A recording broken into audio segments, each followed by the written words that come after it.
Hello, I'm Dave, and welcome back to another episode of Nerd Talk, or as we like to call it, getting Blackhawks with Dave and friends. And I'm gone. See you later. Anyway, we got jokester on this show. If you've been here before, you know what we do. As my dog tries to lick my crotch, get away. We cap games together. We did this for a while before we decided to put it on air. We thought, hey, instead of doing it behind the scenes, let's do it in front of everyone and have a communal us versus the books kind of deal. So thanks for coming back. That's the explanation. If you haven't been here before, and if you have been here before, you know there's not a lot of rules except for don't do anything illegal or show your private parts. I think Terry will abide by those rules. Hopefully. Oh, wasn't there something else? Oh, don't play certain videos. I can't. Well, that's not my rule. That's YouTube's rule. YouTube, by the way, I'm not even a monetized channel. YouTube has copyrighted me twice for playing the Ultimate Warriors entrance song. I don't really know why. First of all, he's dead. R.I.P. What countries are those? You can't do it? Like Bangladesh? Bangladesh. All your viewers from Bangladesh. Yeah, all my Bangladeshi viewers. Sorry, guys. Anyways. That's the show. We're going to have people trickling in and out. That's also, sometimes we'll have a full panel. Sometimes it might just be me. But it will happen every Wednesday and Friday at 8:30 Eastern Standard Time. Thank you, Occupancy, for coming in, who is on the show. Crystal, what's up? You're more than welcome, Crystal, if you ever want to come on the show. I know some people are like the camera. Some people are camera shy. That's fine. But you're more than welcome. You support me. And Terry, and I think ESB as well, fellow Canadian. But anyways, always can invite people with just audio too. I have no problem with that too. Well, that was Moose when he didn't want to get set. He wanted to lay in bed with like a bag of chips on his stomach. Yeah. Anyways, this is Terry. You've seen him before. You know him from his channel and his Twitter and Picks and Parlays, and he's the wild #1 fanboy. How are they doing? Are they playing yet? No, they play at 10 o'clock. So approximately an hour and a half. Late. What else have you been on or are you on? You said you're on one bet only today? Yes, I have one NHL play that is about to start here in a minute. One premium play, and that is the Dallas Stars -1.5. And I'm also on Dallas team total over 3.5. Dallas race to 4 goals. Jason Robertson and Rope Hintz both to get a point, plus 100. They play together. They're the top 2 players. If you have access to certain books, Caesars apparently is fixed it, and their same game parlay is back. And then I use Bet365 for Canadians, or I think you can get Bet365 in some states. I think in New Jersey, and I'm not sure, but you can parlay players to get a point, and you just put players that are on the same line together. So that's kind of my looking at that. So I parlayed Robertson and Rope Hintz for plus 100, both to get a point. I like goals in that Dallas game and Dallas to win. So why would you parlay guys on the same line? Wouldn't they be competing for goals? No, because I'm not parlaying goals. I'm parlaying point. And a point means a goal or an assist. So when someone gets a goal, they're getting an assist, most likely from the guy beside them. And when it comes to Dallas, Robertson and Rope Hintz both have about 5 to 6 points more than other players. Mm-hmm. So they're like literally the top 2 players. I get it. That makes sense. Close. What are the odds? Like -120? They're negative odds probably. To parlay the both together, I got them for plus 100. Okay, now, they do take some value away. So at other books, when I type it in BetStamp, it's plus 114. But they take away that. They do take away value in the same game parlays, but still I'm getting plus money. And if one gets a point, the other is probably getting a point. So it's a way to get a plus money bet, have a little bit of fun with player props. But not everybody can do it. So it depends on what books you have access to. So that's the only game that starts. I liked that game quite a bit.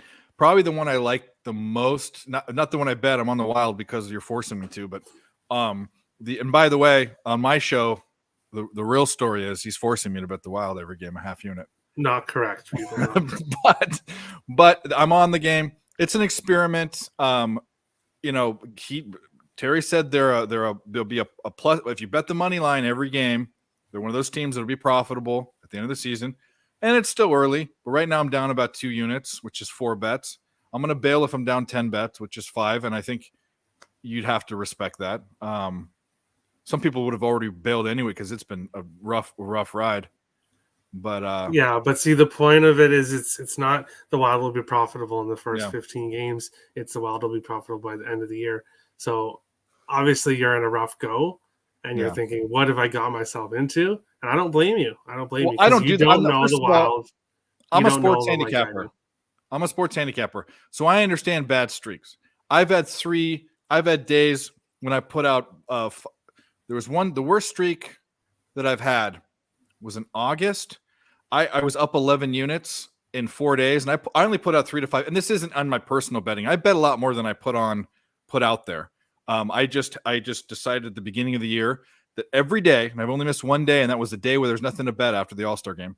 Every night I put out 3 to 5 picks. Sometimes I put 7, but not, that often. And I did it every single day. And I count those as official documented plays because everyone can see them. The only thing you can do on Twitter is take them off. I don't use these apps because you can manipulate them. And then if people don't want to scroll, I put my record. If people don't want to scroll down my feed for thousands of tweets, they can go to my Excel spreadsheet that has every single game. And if they think the spreadsheet's wrong, all they have to do is take the date, plug it in the search tool with picks from Dave, and that tweet will come up. So anyways, I did this to document it. And I forgot where I was going with this. But in August, I was up 11 units on those plays in 4 days. At 8 days, I was down 2 units, 13 unit swing in 4 days, which is huge. So people freak out. People lose one bet and freak out. Like that's most people. I know about the long haul, but it's just particularly fun for it to be the Wild because of who you are and being a fan and all you everyone likes to kind of poke fun at you and they stink. But I will say that not knowing stuff about hockey, it does look like they're playing way under potential. I will say that. Yeah, they haven't played to the team they are. They haven't played up to their full potential. They haven't got on a winning streak, but it's going to happen. It's going to happen, and it's just struggling as when you look at it. If you look at the standings, and I hate people were showing the standings 3 games in. It's like, give me a break. There's 82 games. Every single team plays 82 games. It doesn't matter what happened the first 3 games of the year. So I don't give 2 shits because we can swear here. I don't give 2 shits that the Wild lost the first 3 games. It's 3 games. But anyways, I don't know. How they lost them where they were giving up a bajillion goals. Like their goal differential in the beginning, like the first 3 games was like. Yeah. See, and the reason for that is Flower, Marc-Andre Fleury. His nickname's Flower for those who don't know, because I shouldn't have just assumed that people know. But he likes having lots of time in the preseason. He didn't get it this year.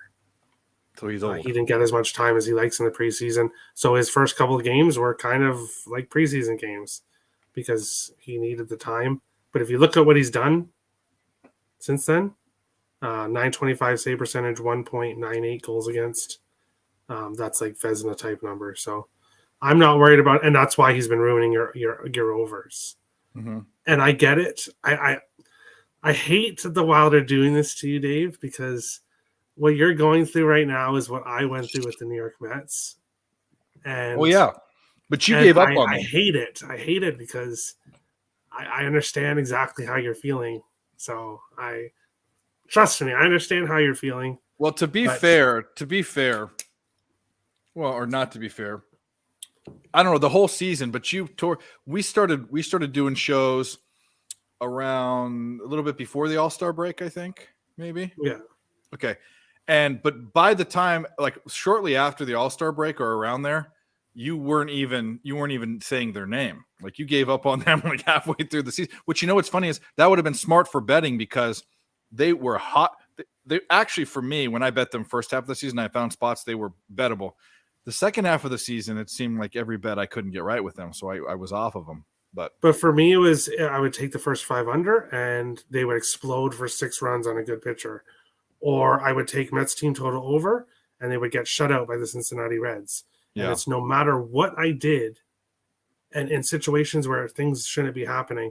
So I get while you're looking at the numbers and saying, "Ooh, look at Minnesota's defense. Look at Minnesota's goaltending. They should be going over. They should be going over."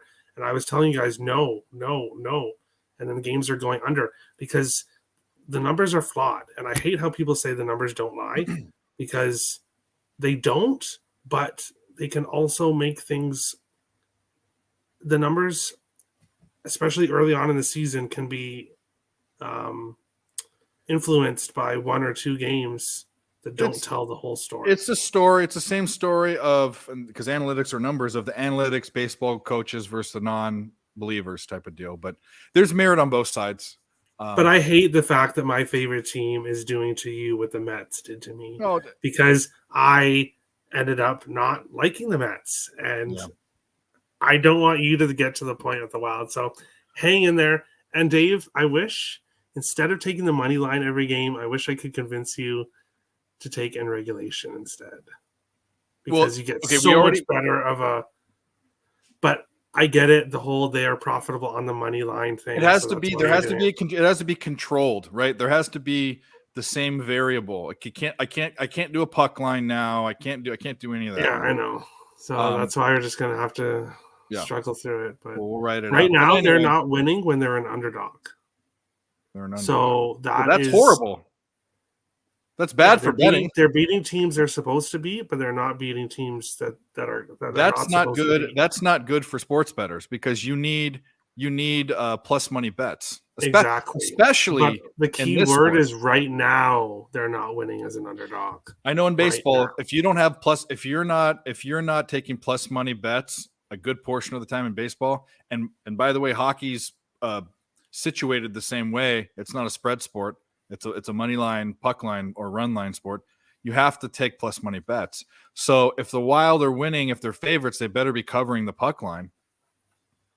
Yeah, exactly. So, but this isn't the Wild show. We will move on. That's fine. We'll move on. So let's talk about my bets. So we hit my dog of the day, which was UC Santa Barbara. They won outright. Obviously, dog of the day is that. Yeah. Thanks for reminding me about that. I had to disqualify your dog of the day bet. It was plus 100 right before the show. Because how much did it move before? Because when it was right after you left, it was brought up, and then we looked at BetStamp, and it was minus 150 everywhere. There was minus one 150? book. Minus 150? Yeah, it was like minus 140 to minus 150 everywhere, and the only one place that had it was Bet99 that had plus 125, but it didn't look right because every other book was like minus 140, minus 150. Whoa, wait a minute. So UC Santa Barbara, basketball. When was the line? We need to look at the line movement. Maybe something catastrophic happened. I didn't watch the game. Let's do some research because that's bogus. Because now my total is losing already, and the game isn't even over. It's over. In CFC versus UNC. But let's go to history. Where do you go to look for? I go to covers to do that. Yeah, you could do that. Oh, did they win? Oh, you said they won. Yeah. Okay, hold on. Let's see. There's no way it was minus one. How could the line go up 50 cents that quickly? That never happens, even if there's a fire, dude. I mean, that's what I'm saying. See, let me share my screen. All right. Let me share.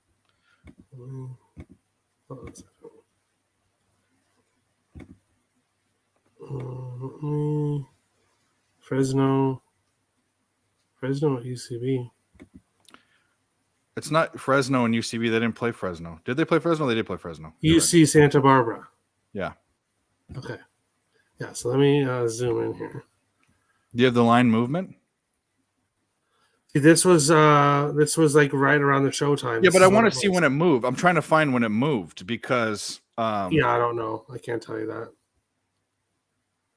Like, But well, like this is what I saw at the showtime, and that's why I took it off, because nobody else could get it for plus money at that time. So that's why yeah. I took it off.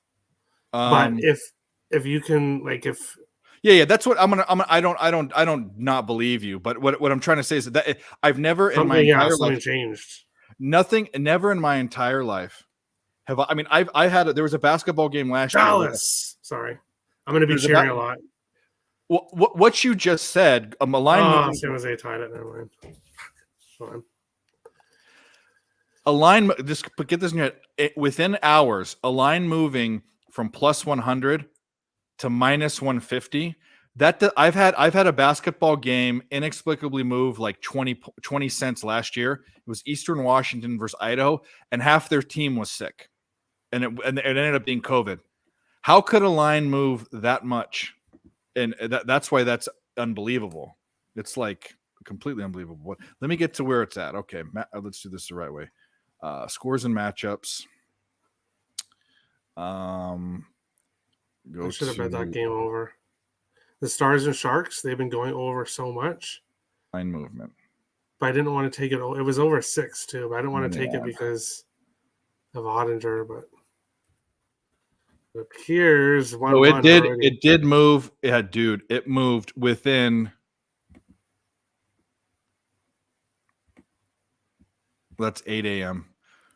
It moved within 6 hours. It moved 45 points. Something happened, which means a key player. See, with college basketball, you're not going to watch all the games. You're going to base it off the numbers and peep coming in. And what I did was I popped into the GameCast, but that sucks because they would have beat them without that probably. But that's why they won. So that's good. I posted that bet last night, so I still got those odds on my picks. Yeah. Anyway. Back to picks. College of Charleston and UNC. That under is blasted out of the water. So we're going to rely on Jesus Christ, because I went 0-3 on your show yesterday too. It's going to rely on who did I take? The Cavs, which I'm fairly comfortable about. The Cavs. I also bet Toledo. This is the other thing. My other dog I was considering was Toledo as a +5. They were like plus 160 or something, plus 175. They won outright. I post that on my page. Didn't do it on your show, which sucks. And then Villanova, which I posted at -5. I ended up rebetting at plus 5.5 live because they went down like 12 points or 15 points right out the gate. And the game is 57-58 Temple. So I'm probably losing that as a posted bet, but I doubled up on the live bet. So those are my bets. And the Wild, obviously, but we'll see how that goes. Well, let's get to hockey. Let's get out of this fucking vortex. All right. I didn't cap hockey at all. I was way too busy doing other things, but I want to talk about it because obviously that's what we do. And you said you don't like many of the games. Well, I do, but there's not. I'm going to be getting creative with my bets for tomorrow. I see what you're saying, like player props or like totals or game. The evil totals. P word. I will be parlaying some teams' money lines together because I don't want to take these teams by 2, but I'm very confident they win. But I'm not confident that they win in regulation or that.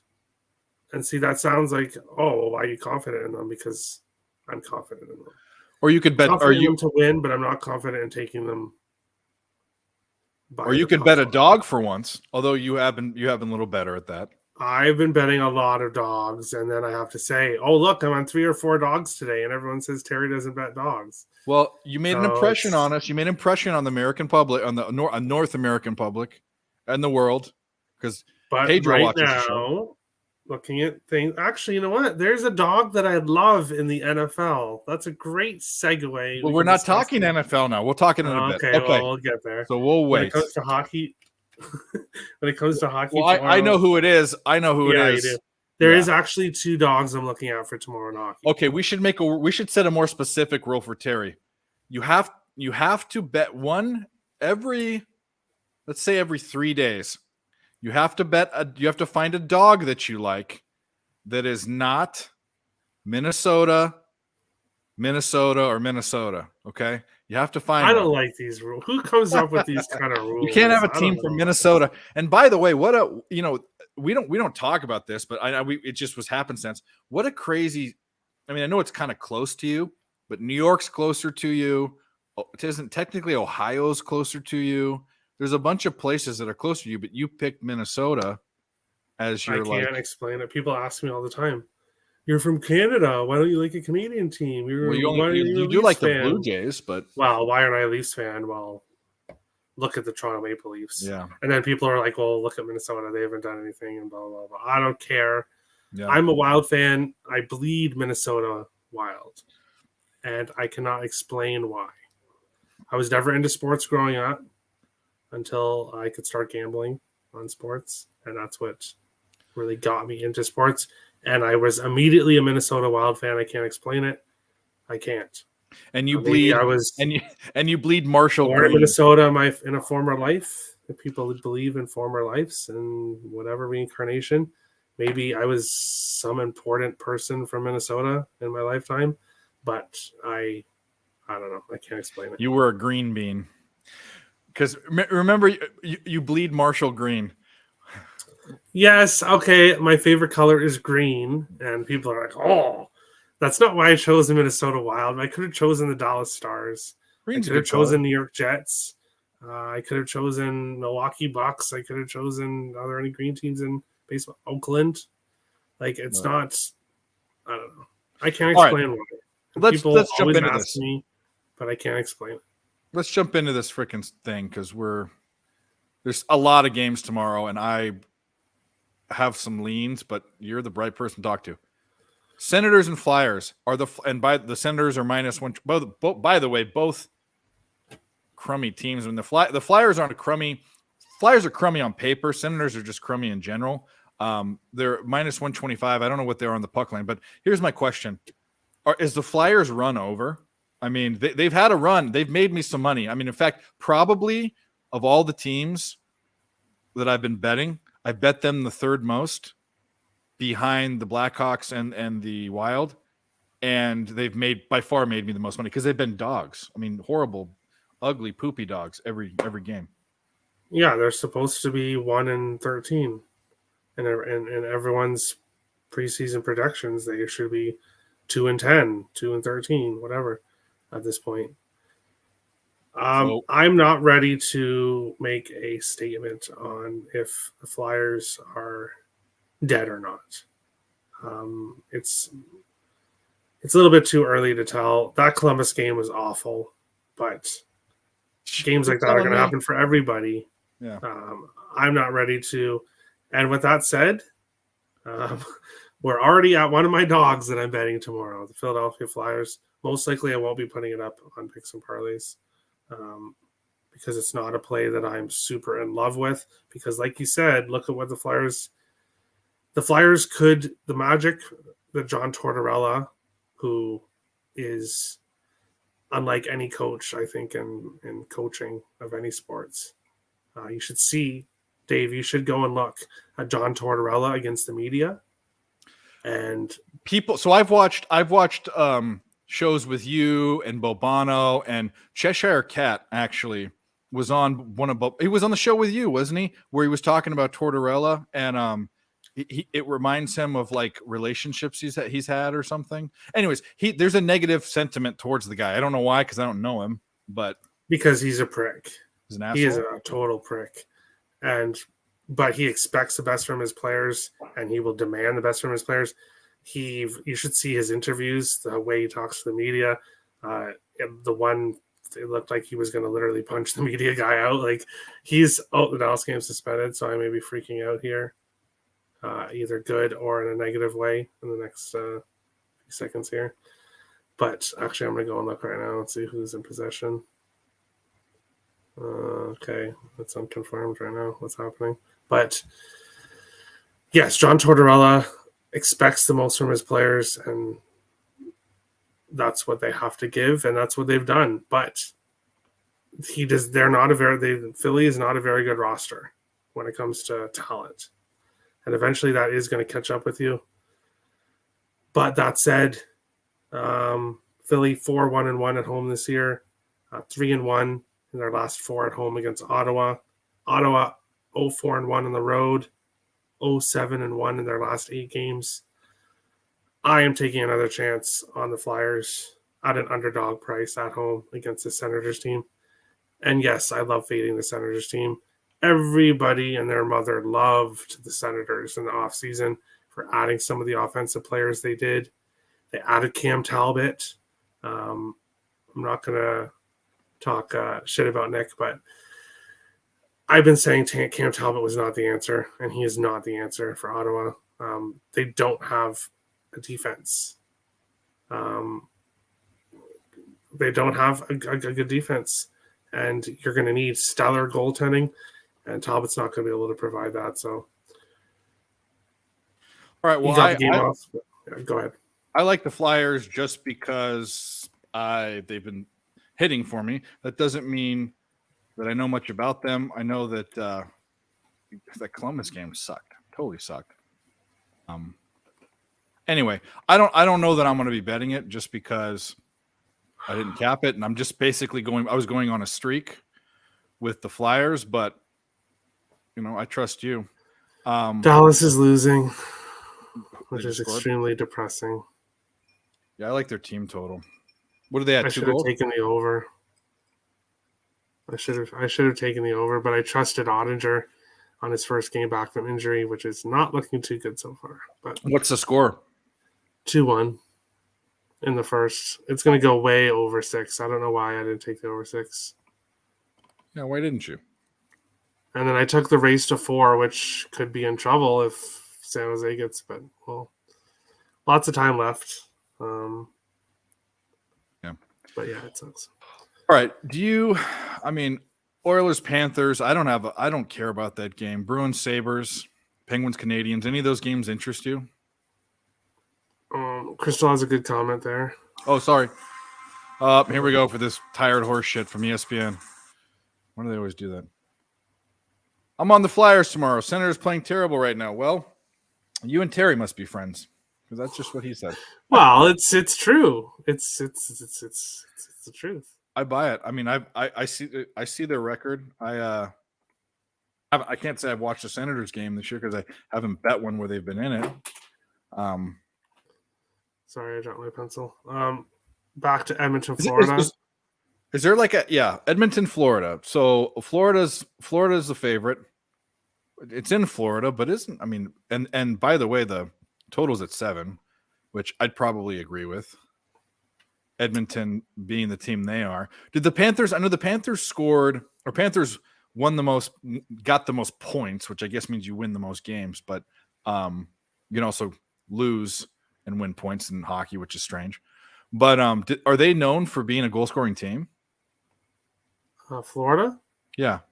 Last year they were. Yeah. And isn't that prick still suspended? That fucking that Chuck, whatever his name is. Kachuk. Kachuk. Imagine that.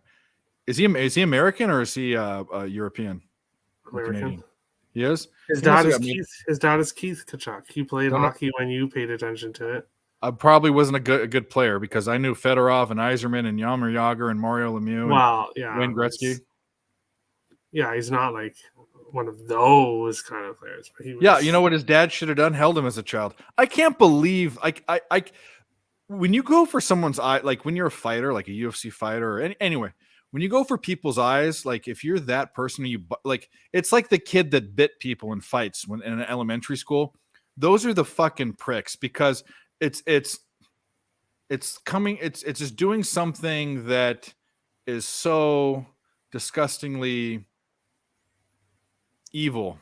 Why would you saw what happened? I was watching the game in that game.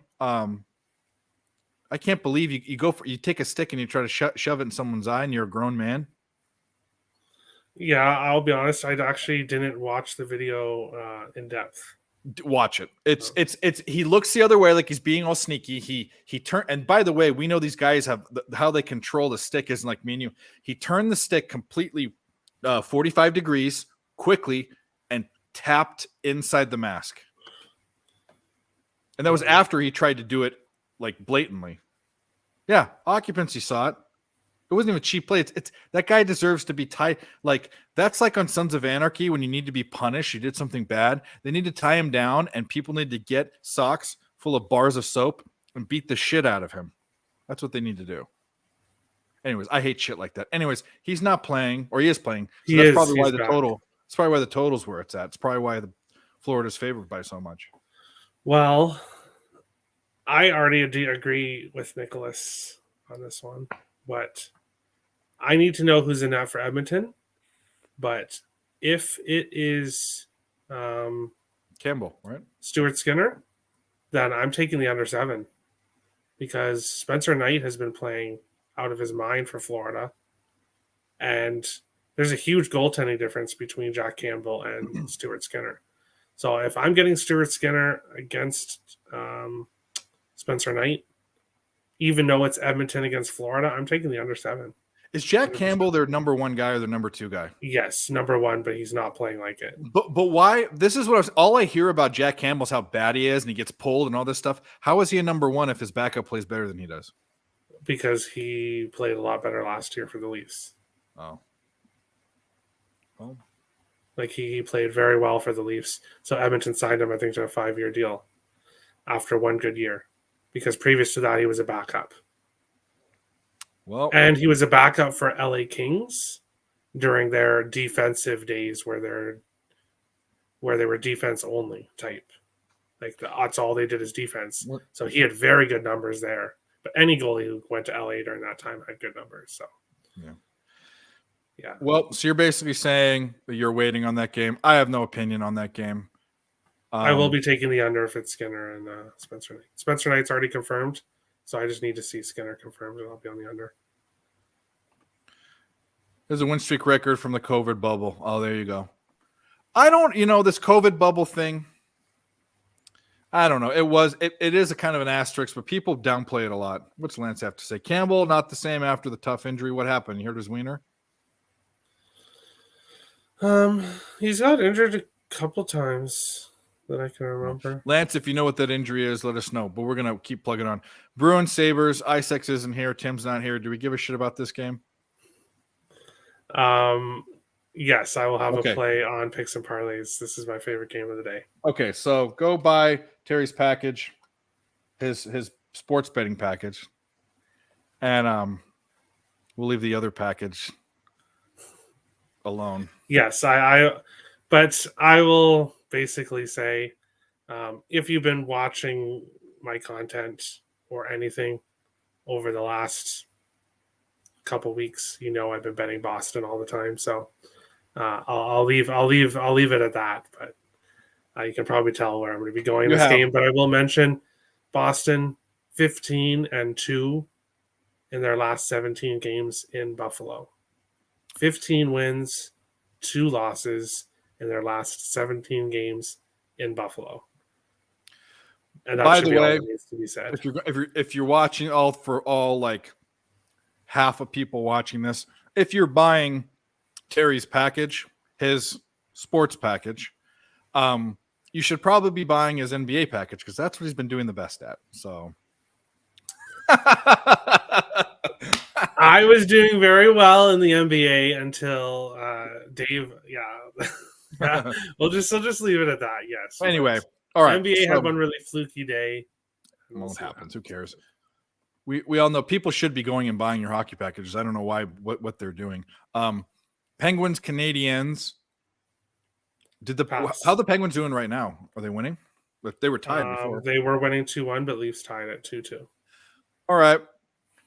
I won't be betting that game. I have zero opinion on it. Coyotes, Devils. I believe you talked about this, but New Jersey. By the way, I might be auto betting the Coyotes now. New Jersey's minus 335. Is Vamelka or whatever his name is? 335. Minus 335, the Devils. Is Vejmelka in net? Because if he's in net, sign me up right now. That can't be. Yeah, he's not confirmed yet, but I told you I was going to be getting creative. Yeah. New Jersey money line. Yeah, I'm going to be taking New Jersey money line in a parlay. Yes, it's at 300 something, but New Jersey has, I don't know what to call it. They just have that magic. They have that magic right now where they're able to overcome their top two goaltenders being injured. They're on their third stringer, Akira Schmid, who came in and just shut it down. They're getting offense from everywhere. They're playing a super strong defensive game that they haven't basically ever. It's Dallas just took another penalty, so the Dallas Stars are not playing very well tonight, which is kind of upsetting. But back to this game, New Jersey 5-2 in their last 7 at home against Arizona. Arizona playing very well right now, the Coyotes, but this Devils team has the magic, and I can see it going to overtime, and I don't see the Devils necessarily blowing them out, especially if Vejmelka is in net. But he does. He sells his package is on Picks and Parlays, and you can DM him about selling his package in other places if you like. No, there's no selling my package anywhere else. It is strictly I wish Nick was here. Contract. So, yes, my premium plays are at Picks and Parlays. You can they are. Me there. He does, and we are friends of that channel. Which actually I never would have. We'll have that's another conversation. I guess I never would have said that, but I was strangely derailed and brainwashed coming into gambling online. I mean, capping, not for myself, and coming on. Anyways, well, it's a conversation for another time. All right, what are we doing? I'm trying. What was that? I didn't see. It just said 10 comments, but I didn't realize it. Never mind. You're good. Yeah, they're all just nonsense. Canucks, Maple Leafs, Blue Jackets, Islanders, Rangers, Predators. #MeToo. Any interest? I have none in that. I like a couple other games coming up. Actually, I'd like all the later games I like, but or I have questions about. But any of those? I cap very differently from the Earl brothers and from lots of people. Everyone caps differently, and that's the best thing about capping is that everybody. Think about this show. We all do things differently. We all disagree, and that's the whole fucking point. Different things matter to different people. Toronto 12-1 in their last 13 at home against Vancouver. That's an extremely heavy home series where the home team usually wins. So that would lead me to believe Toronto wins tomorrow, but they are playing back-to-back today. There's not really much value on them. So I'm ultimately staying off because I don't know who's going to be a net for them either at this point. Their third stringer is playing today, and I don't know if I don't know who will be playing tomorrow. So that game is ultimately a pass. Columbus Islanders 5-1 in their last 6 at home against Columbus. Columbus is not going to win very many games. Their only defenseman, their best defenseman by far, is out for the rest of the season with injury now. So this team is going to be in trouble. Cool. I know you don't like dealing with the Rangers. Let's go to this game. So, and maybe you have team total odds. I don't know. You're in different books, and you also have different links, and I don't have hockey at the tip of my fingers. But I've been high, and I guess this is kind of a square kind of deal. But Avalanche team totals over. I know that they're a team. They're last year the fastest team. No one's as fast as they are. No one plays as fast. No one shoots as much. Is that a bad look versus the Hurricanes? I'm leaning to the Hurricanes as a dog, but it's not easy to fade Colorado. You don't wake up and say, I'm going to fade Colorado today, because most of the time it's not going to really work out well for you. But Carolina, if there's any team that can beat Colorado, I think it's Carolina. I need to see goaltenders in this one, because Colorado, for some reason, has got really good goaltending out of Georgiev, who they got from the Rangers. But they're not getting very good goaltending from their backup, Pavel Francouz. So I need to see who's in net here. If for some reason it is Francouz, I will definitely be taking Carolina. And cool. Dallas tied it. Thank you, Dallas Stars. Yeah, you should have taken the over. We talked about that. I didn't take it because of Dallas's star goaltender coming back, because he is literally the real deal. So that's why I ultimately stayed off the over. But I'll take 2-2. I need the puck line. I need team total over, all that stuff. And yeah, they'll get that's all good. Yeah, lots of time left. Next game I'm interested in. You have a bias against this team. I have a bias against both. I like both of them. One, because they're from my home. I grew up 10 miles from where they play. And the other one, because they have a cool logo and Terry hates them. The black and by the way, it's so fun to yell Blackhawk cock. I mean, how could that not put a smile on your face? So Blackhawks and Ducks. The reason why I like betting the Blackhawks most of the time is you get some good plus money, but not versus the Ducks, who are awful. They need Emilio Estevez back as their coach, and they need those jerseys with the old-fashioned goalie mask on them instead of this garbage. They're not even the same fucking colors. They used to be green and purple. Now they're orange. This like yes. Pumpkin. When what are their names? Disney fucked it up. The people. Oh, Pittsburgh just took the lead, so they are now leading against Toronto. I like Pittsburgh, but when whoever they are bought the Ducks from Disney, they wanted to change the colors and logo to got rid of the name the Mighty from the Mighty Ducks. Yep.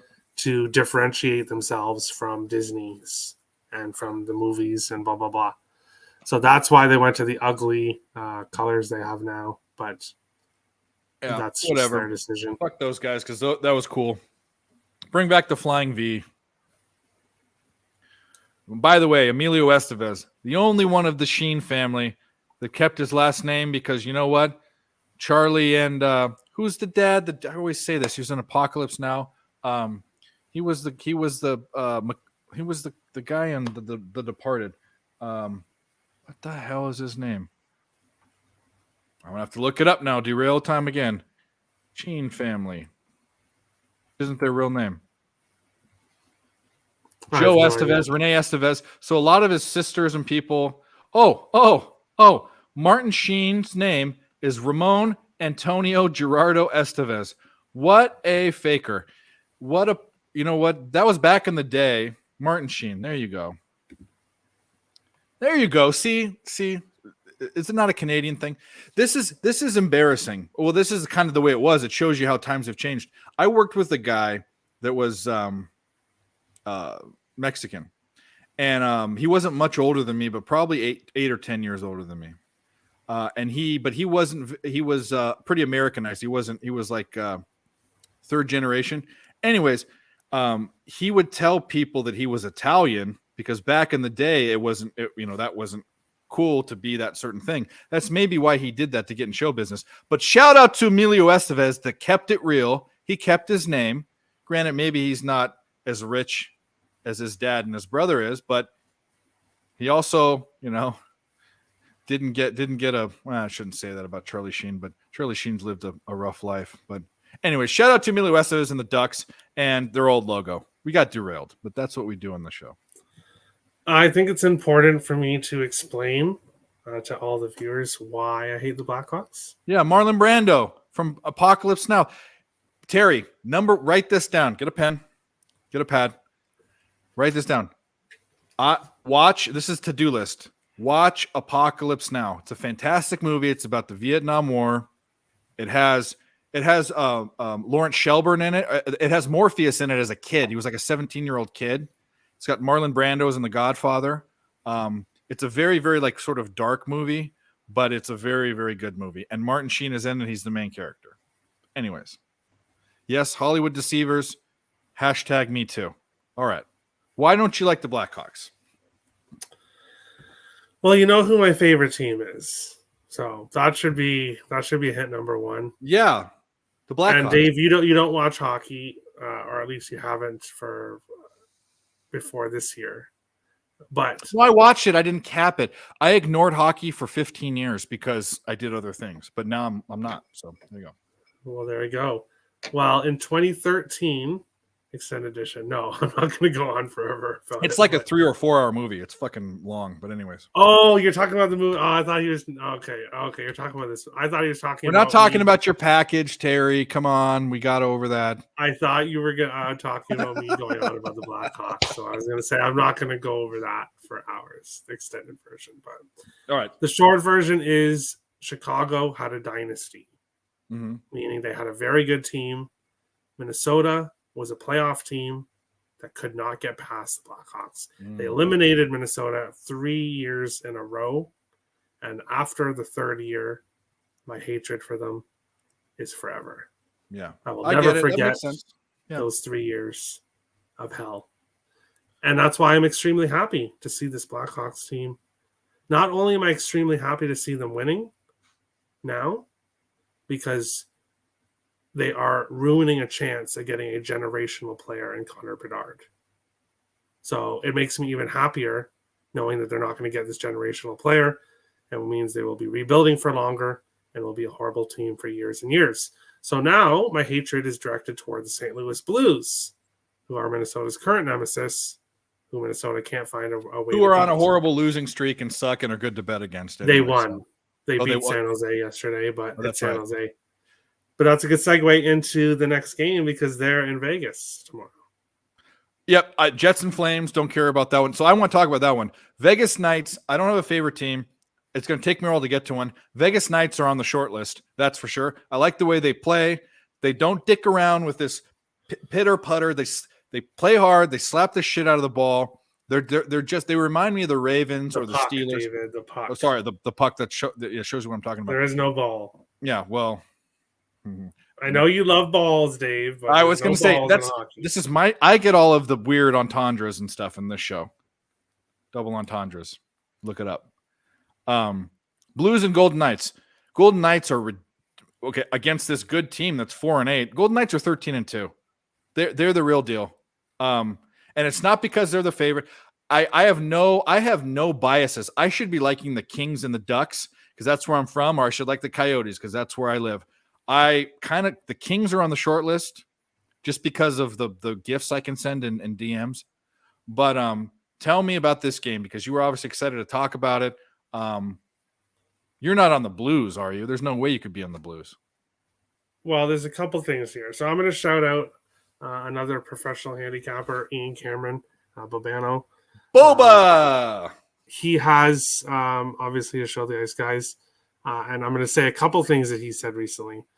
First thing, in a game that has nothing to do with the St. Louis Blues. If this game, Vegas and St. Louis, was being played on the first day of this season.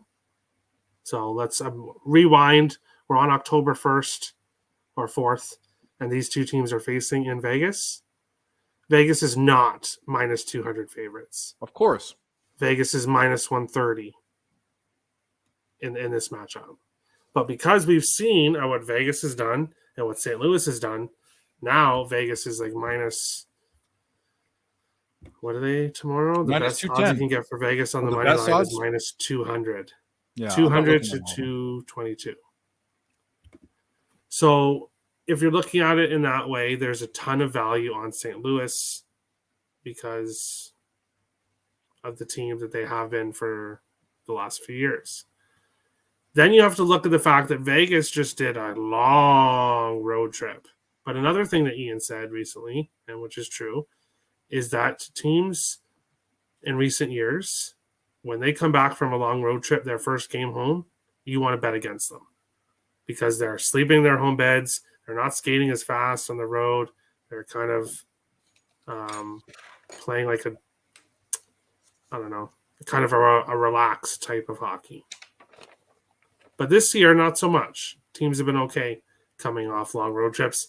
But Vegas had a long Eastern road trip. In the end, I'm going to have Boston money line, New Jersey money line, and Vegas money line in a 3-team parlay. I hit that the other day. These 3 teams are winning consistently and consistently and consistently. So it saved my night that night yesterday, actually. I would have had a losing night if I didn't hit that 3-teamer. So I'm going to go back to it tomorrow. Boston, New Jersey, and Vegas, because they're all just playing so well. But I'm not taking Vegas by 2 in this spot. I'm not going heavy with Vegas on a bunch of different bets because this is not a good spot for them. And Vegas, there's value on St. Louis, as much as I hate to say it, because they're not as bad as they look, sadly. But that's kind of like saying, okay, I get what Boba's point. By the way, hey, I don't think that guy likes me very much because I harass him in the chat. But he also deleted my chat. I forgot about that. Anyway, that's like maybe they were wrong. Maybe the Blues just aren't good. You can't be like, okay, at the beginning of the season, this wouldn't have been this way because these teams are playing this well. Well, maybe they're bad this year. Maybe here's the deal. Vegas is probably playing a tad bit over expectation, and the Blues the other way. And should it be minus 210? But can they still win by 2 goals? Could Vegas still win by 2 goals? Is that like out of the question? No, but I think Vegas is playing a lot better than they should be. I had Vegas missing the playoffs. Don't talk to Nick. Don't talk to Nick because he's got like Stanley Cup fucking futures on him. Nick has Stanley Cup futures on St. Louis. Or is it Tim? He has them on both. Yeah. Who has them on Vegas? St. Louis is one of his favorite teams. Oh. So, not like the Islanders are his team, but St. Louis is one of the teams he loves to bet on. This shows you my hockey knowledge and when it ended. Do you know who ended his career? St. Louis is better than how they're playing. I don't know if it's a whole lot better, but they're not as bad as they're playing. But I would love them to continue losing. Nerd trivia. Who is the most famous player to ever play for the Blues? You can't ask that question. No, it's easy. It should be right off your. If you know anything about hockey, and I don't know anything about hockey, who's the most famous player? Not the best, not the longest tenured. This should give you. By the way, I'll say this: easiest question of all time. Like it's Wayne Gretzky, because Wayne Gretzky ended his career in St. Louis. I'm pretty sure. Yeah, Crystal says Brett Hall. Do you think Wayne Gretzky's better than Brett Hall? But Wayne Gretzky did play for St. Louis, so he ended his career there. Okay, here's another question. Besides Patrick Mahomes, and I'm not talking about Tony Gonzalez, who is the most famous player to play for the Kansas City Chiefs? That should tell you I'm going down the same vein. I don't know because I don't. No occupancy. We're not talking about guys that were there for a long time. Who's the best player to ever play for the Chiefs? His name's Joe Montana. He ended his career there. It's not. I'm going along the lines of I'm trying to trick you. Come on, we're nerds. Okay, Dave. Who's the best goaltender to ever play for the St. Louis Blues? This is what you're diving into. Ask the chat. Who's the best goaltender to ever play for the St. Louis Blues? Brodeur. That was the Devils. Even though he was there for like a week. Wait a minute. It was Brodeur? Yeah. I got that right? Oh my God. I am the most talented, naturally talented hockey handicapper ever. I got Brodeur right. I knew he played for the Devils. I was saying that because you just knew he was the best goaltender ever. So you just threw him out there. Oh, look at me. Time stamping this. I won't be giving you any round of applause. When Dave proved he is superhuman. Okay. There we go. How did I even pull that out of my ass? Because it's the best goaltender to ever play the game. That's exactly. And I watched him play. Okay. Well, it's one of, because that's the best subject that will get people going. So I don't want to say, because people will say, oh, have you heard of Patrick Roy? Well, guess what? Look what Minnesota did to Patrick Roy, and that's end. both of his coaching and playing careers. Yeah. So that's all I have to say about Patrick Roy. But then there's also Dominic Hasek, and there's lots I of... can't believe I pulled Brodeur out of my ass. That was a 1 in a million shot because he's one of the only. I know Gay Bear, who played for the Ducks, I think. I know Brodeur. Who? Is it how do you say his name? Is it Gay Herbert? Jean-Sebastian Jaguar. Come on, No, David. no. There's Gay. I don't know how to say his name. Anyways, he played for them. And then who was the goalie for the Red Wings during the 90s? He was another good guy. I don't know. They have Yzerman and Fedorov and those guys. All right, last game. We'll get to the last game, then we'll get to NFL. Good, probably. Red Wings and Kings. I've talked about these teams a lot, just in jest. I mean, what's the Red Wings? So Detroit are the work boots, and the Kings. I mean, if you haven't seen Monty Python and the Holy Grail, shout out Occupancy. He sent me a DM from Twitter. Yeah, there you go. One of those two. He sent me a DM in Twitter. He was in class or something, and he showed me this movie. He's like, is this the meme you always show? And it's the movie Monty Python and the Holy Grail. Another movie. Get out your list, Terry. Get out your list. Write down. See Monty Python and the Holy Grail. Quest for the Holy Grail. Maybe I've seen these movies before, and I just don't remember. And it's so fun to put King Arthur in memes because the Kings are playing. They have to be playing better than people expect. They're 9-6, 9-6-1. I mean, they weren't supposed to be a playoff team last year. Okay. If anything, they're playing not really as good as people expected because they've been letting in a lot more goals than people have expected. Yeah. Well, talk about it. I would love to take the Kings, not at -210, so I can throw a meme in there, but maybe a team total over or something. I don't know. If it's 2.5, I'll do it. I'm not touching it with a 10-foot pole. No. I would love to fade Detroit on the road. Maybe go with the over, but after the debacle that they had in the last game against the Rangers, when they were 2-2, and then all of a sudden the game's over and it's 8-2, that teaches you that anything can happen at any moment. But that game is a pass for me. I'm going low volume until things start, until the NHL doesn't get so fucked up. And yes, I can say it's fucked up because Nick shared in the group chat, the only team to score 2 goals every single game this year. Does anybody know who that is? Let the novice chat shut up. Okay, what was the question? Which team has scored 2 goals every single game this year? Let me think. I'm not going to pull up the stats. I'm just pulling up the teams because I don't have them all in my brain. So NHL teams. I'll do this. I'll go to ESPN and do that. Not looking at the chat, so if someone said it doesn't count because I'm not looking.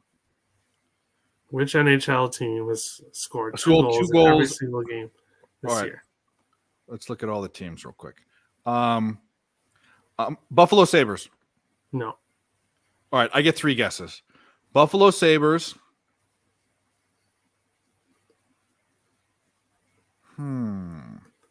Occupancy, your guesses. Both of your guesses are incorrect. Occupancy. All right, I'm not looking. I have a different screen up. I'm not looking at the chat at all. I'm only looking at. So Buffalo Sabres, Boston Bruins. No. Okay. 2 goals. Which is actually surprising that Boston hasn't. I guess they must have. It's got to be someone that's bad. So let's go with the Flyers. No. Oh, damn it. And JPZ, Jose Serra, you guys are wrong. Sorry. Chris Still, you're wrong. The only team to have scored 2 goals in every single game this year in the NHL is the Arizona Coyotes. Whoa! Who are the biggest laughing stock of the NHL. Yeah. Well, that shows right there that I am correct in my statement is that the NHL is fucked up right now because there's no way this Arizona Coyotes team should have a record in offensive category this year. So then that team should not even be 6-6-1 at all. Yeah. So yes, the NHL is weird right now. So I'm taking my volume down a step. I'm not going to be going crazy because crazy things are happening and I don't need to be on the other side. So Getting Wild with Dave from Arizona. There we go. That's the new name of the show. Yep, it is weird. Well, let's get to we got all this chat. It's all this. We all know what this is. JPZ, what's up, buddy? You can come on if you want. We're going to talk NBA right now. Top players are coasting. Yeah, some of them think, oh, we're gonna make the playoffs. Like But it's the beginning of the season. I don't understand that mentality. I mean, you have to win every game's a new game. I mean, what the hell? Every day is a new day. If you're a capper, you know that. I mean, but there are players like on the Tampa Bay Lightning that have made the Stanley Cup Finals in 3 of the last 4 years or whatever, and they're not worried about games at this point of the year. so what happens if you go down a bunch and then you can't, dig yourself out of, the dregs of? I think the Sharks just scored. What is going on with Ottinger? I don't get it. All right, we'll recap a few of our bets. CFC and you. I lost my under, so can't even. I want to know. I kind of want to know, but I'm not going to research why UCSB went up 50 cents today because I got them at plus 100 last night. Actually, I got their money line at plus 100. So I won the bet, I guess, but I hate that I didn't get it on the show. And then CFC lost. Villanova, I think they lost by a point. I thought I saw. Let's see, Villanova. Actually, they lost by 4 points, but I still won. Oh, they must have. That was at the end of the game. So I bet it live at plus 5.5. So I won. Well, I broke even because I bet it. So I guess that's good for me. Bad for the picks. And we just got to. We got to win this this Cavs game coming up.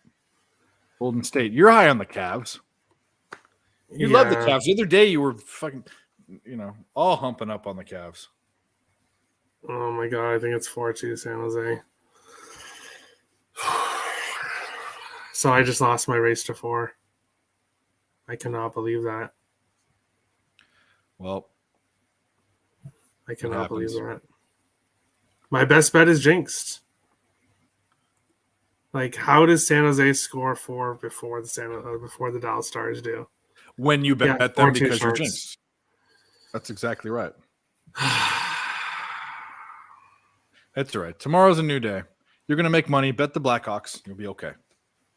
Oh, losing is tough when it's happening all the time. It's tough.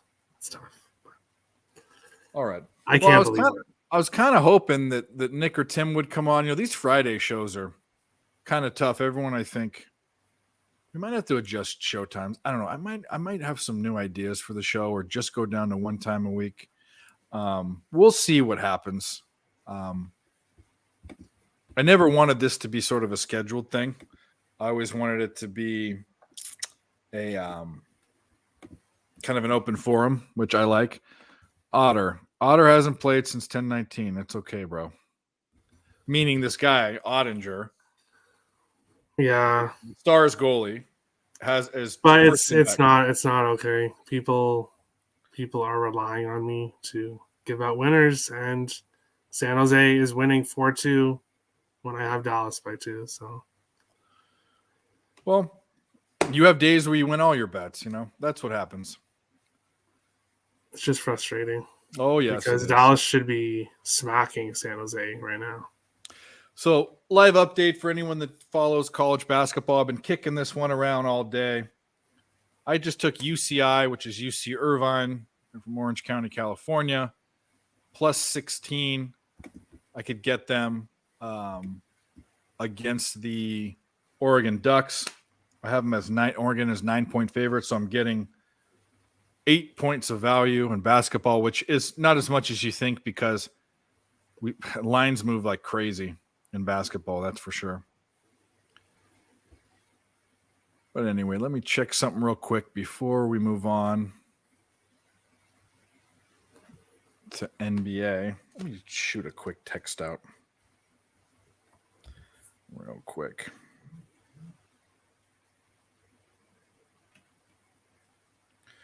Doing NBA.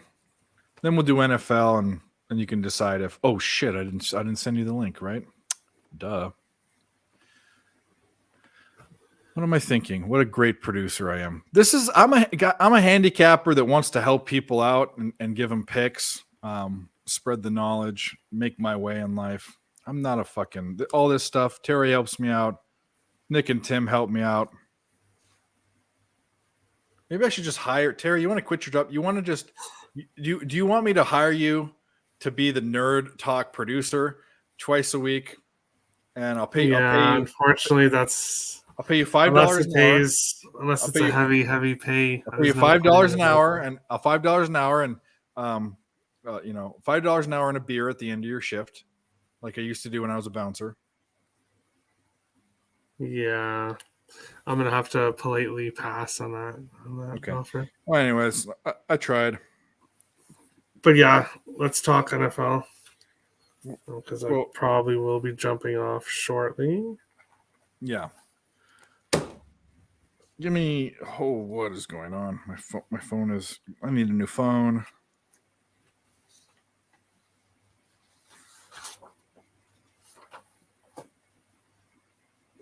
All right. You don't want to do NBA? You want to do NFL? I don't. I have one NBA play today, and I don't even want to check on how it's going because not today. Tomorrow. Have you looked at the card tomorrow? Not really. Oh. We can touch on NFL again. We'll do that. I can look. Oh, no, we're not. We're doing NBA because you got overturned because JPZ's here. Oh, he left. I guess he'll come back. You know who JPZ is? How do you not know who JPZ is? I guess you're not a PSL. I was on a show on one of your shows with him before. Yeah. Wow, the Spurs are winning 75-54.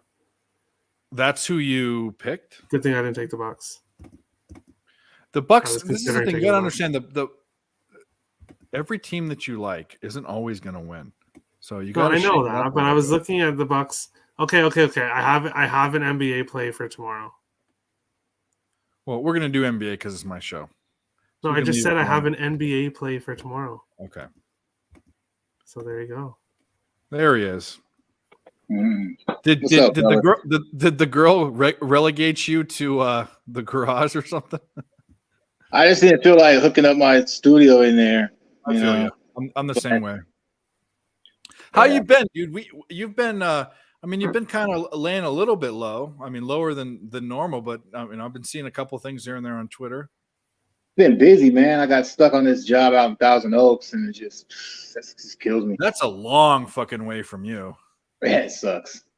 Is it still like an early, like you have to get out there early kind of deal? Same kind of deal? What's worse is it's a later start. It's like 6:30, 7 o'clock start. Yeah. But I still get up and go out early because I don't want to sit in traffic for 2 hours. So, it's crazy. Here's what it is. Terry, I know the Toronto metropolitan area traffic is bad, but you ain't seen nothing until you've seen LA traffic. And the commute from where JPZ lives to where that job's at is like the whole stretch of LA. You hit every bad freeway from where he's at to where he has to go. It's insane. But anyways, let's talk some NBA and then NFL, and we'll get Terry out of here because he has to do something with meat or something. He told me. No, I won't even bother. I'll tell you what right now. I've capped. There's so much fucking sports going on. I haven't capped anything for NBA, but NBA I can cap more by sight than anything else because I don't index. We'll start with Peasy. What are you liking tomorrow? What are you looking at? I haven't even looked at tomorrow. Okay, well let's just go through the games then. Nets and Clip. Well, and you're a Lakers fan like me, right? Obviously. Absolutely not. No, you're not? I thought you were a Lakers fan. You're a Clippers fan? Basketball. I just love basketball, so I'm not really locked into it. I kind of go more with the players. I like the Clippers, but I don't really, expect too much out of them. I was a Laker fan, but I was a Shaq fan. I like Jerry West, and after the whole debacle where Shaq left and they fired Phil and Jerry West left, it's been downhill ever since then. I agree with that. All right, we'll just go real quick through it. Nets and Clippers. Clippers are 2-point favorites. Well, I'll do it this way. We'll go three game chunks. See if you guys like any of these games. Nets and Clippers. Clippers are 2-point favorites.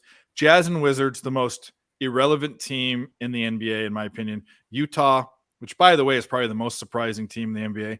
They're 3.5-point favorites, which is kind of crazy because they're much better than the Wizards. And then the Celtics, there's no line out, so we won't go over that game. But how do you guys feel about those? Nets, Clippers, Jazz, Wizards, anything? Is it in Brooklyn or LA? It's in LA. Clippers. Yeah. I tend to say that too. Nets are a fade team almost. I look to fade them almost every game. I might put together a card just going over these with you. I haven't looked at it, but there's one, Clippers. Yeah. Utah. If I'm betting any NBA game tomorrow, it's Utah. Is that what that's the one you liked? Utah? That's the one I'm looking at if I'm going to bet anything. Typical Terry, picking the favorite that's hot. By the way, I wouldn't disagree. The Wizards are trash. The Wizards, to me, they're the most – I can't think of another team in sports that's the most meaningless team. They don't – they might make the playoffs as like the 8th seed, but they're never going to go anywhere, and no one even thinks about them. I mean, they're just – I cashed Utah. What made me like betting NBA was I think it was 2 years ago when Utah, you just bet them on the spread, and they just covered for like – You realize their team now – has been. No, I know they're supposed to be horrible, and that's why I wasn't going to bet on them at all. But now they're like, what? None of their players are there anymore, dude. Donovan Mitchell's gone. No, I know, but they find Bogdanovich a way to win gone. anyways. Yeah. So why can't they beat Washington? Gay Bear, that microphone licker, was gone. Can you believe that? You remember that when he was talking about COVID and he licks the mic and then he gets COVID? NBA is just as bad as NHL right now. You can't tell what's going to happen. Yeah, they're. Well, you remember, I mean, you bet during COVID. You couldn't. It was unbettable at the beginning of the end of last season, around January, February, because you didn't know who was in. I mean, and the lines would shift 10 points. I mean, it was crazy. And that kind of just became the way that the game is played now with load management. So they kind of. You're right, but I mean, you're right on the money. Yeah, I don't care about either of those games. I have one play tonight in the NBA, and it has. What do you want tonight? Go ahead. Sacramento first quarter. I've been riding this fading the Lakers first quarter. I'm like 6-1, I think. They got me one time, and I went right back to them and cashed last game. Lakers don't win first quarters. They haven't all season, so I'm just gonna keep betting that. That's my go-to bet right now. So I've got it in tonight. For some, I mean, it's kind of the number's kind of funny. They're Sacramento's laying like a half a point or something like that for the first quarter. Seems kind of odd, but hey, it's cashing every time. So hopefully it cashes tonight. It's my last bet of the night. Cool. What did you hit anything today earlier? I cashed on the Knicks first quarter. Just cashed that. And yeah, that's about it. I've been on a little losing slump myself. I've been mildly successful live betting NHL. It's been money, man. I live bet the Bruins. It seems like the team that I want to win goes down in the first period, and I jump on it. And I've been moderately successful live betting hockey. That's exactly my plan for the Wild game tonight. There you go. That's why I didn't bet them pregame, because I'm thinking they'll go down 1, and then I'll jump on them there. So you forced me to bet them, and you don't even bet them. You dirty dog. I am going to bet them once they go down 1. And if they don't go down 1, if they happen to be winning, well, then that's great. I'll take it. Yeah, Peasy. So this guy, obviously you can see by his backdrop and the jersey he has on, he's a Wild fan. He's not even from Minnesota. It's from Canada, which is strange. But he told me – yeah, but no, I'm not like Manitoba, Canada. I'm like Toronto, Canada. Yeah, he's like metropolitan Canada. Anyways, he goes on, because I do his show for months. I've been doing it. He goes, oh, well, the Wild, they're going to be a profitable team this year for sure. No doubt. Okay. I said, okay, I'll put a half unit on them every game on the money line. And I don't know if you've been following the Wild. That hasn't been such a good proposition. So I'm sticking through with it, but we've been giving Terry a hard time because that was no. That's not what happened. So what happened is Dave said on this show, on another edition of this show, that everybody has to bet against their favorite team at times. If you're not a capper, you have to at least. I'm betting the Chargers tomorrow. And I told Dave that the Minnesota Wild have been profitable. If you bet them every game, every year for the last 4 years, every single year they've been profitable. So I just told him that you can stay off. You don't have to bet against your team. You can just stay off, which is what I've done tonight, except for a prop. Most profitable team in the NHL. What is it? The Betting. Flyers. This year? Stars. Really? Well, not tonight. They're fucking me hard tonight. Well, they're down 2 goals. I'm not gonna touch that, but They're plus 280 now. Yeah. They're down 4-2, but it's halfway through the game. yeah, I don't can see like them either. taking it, but I'm not impressed with them. So I will save my money for the Wild game. But I have to get going now, Dave. Yep. Which just happens to. All right. So what we're gonna do, and I'm gonna end up waiting it out for Hammer Poop. I think maybe by myself if Peasy has to go, which is no big deal.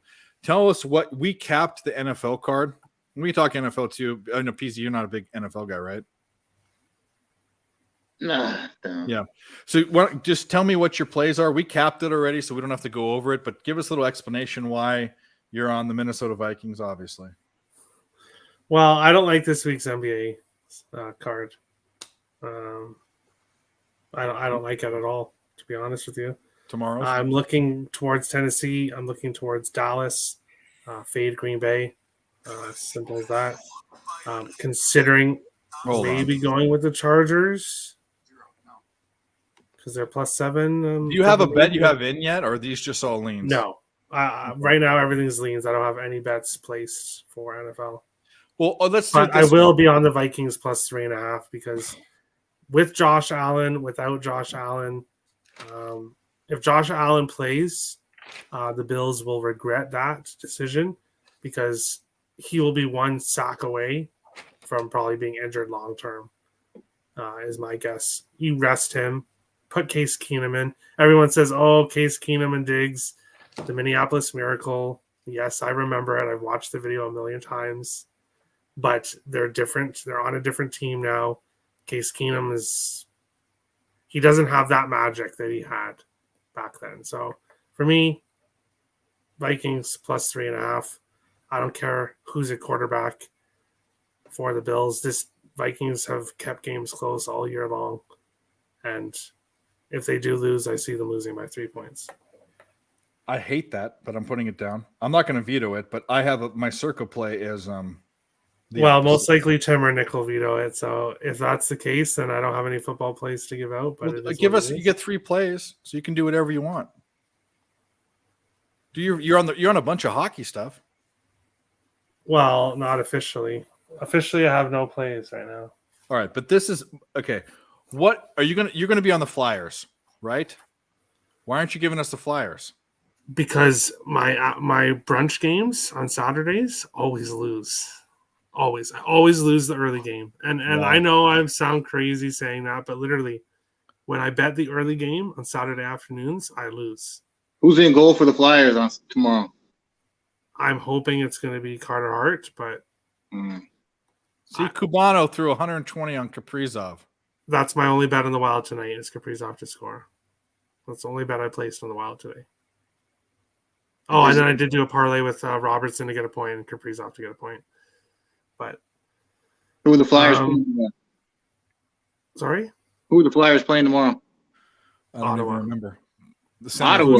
You have to make that your 7-1 in their official last play. 8. Oh. 7-1 in the road If Carter Hart is in the net and they're playing Ottawa, is it in Ottawa? And Philly. Oh, And Philly's a dog. Philly's a dog? I'm going to bet that. I know, and that's what I want to too. But Carter Hart there, I will bet that. If I Carter will Hart stay off. I will stay off so you can win. That's what I'll do for you. Terry, Because if I bet it, it will lose. I promise you. And it's not just. It's just early games on Saturday. I don't like Ottawa. I bet on Ottawa. I've heard all this hype about Ottawa, and I watched them not be able to score on like 5-on-3, and I was just like, this. This team sucks. Terry was just saying that. Loves Ottawa, but Terry was just saying that. Yeah, I don't believe that. Philly usually wins early games. Well, not if I bet on them. Not on Saturday afternoons. I'm jinxed. Trust me.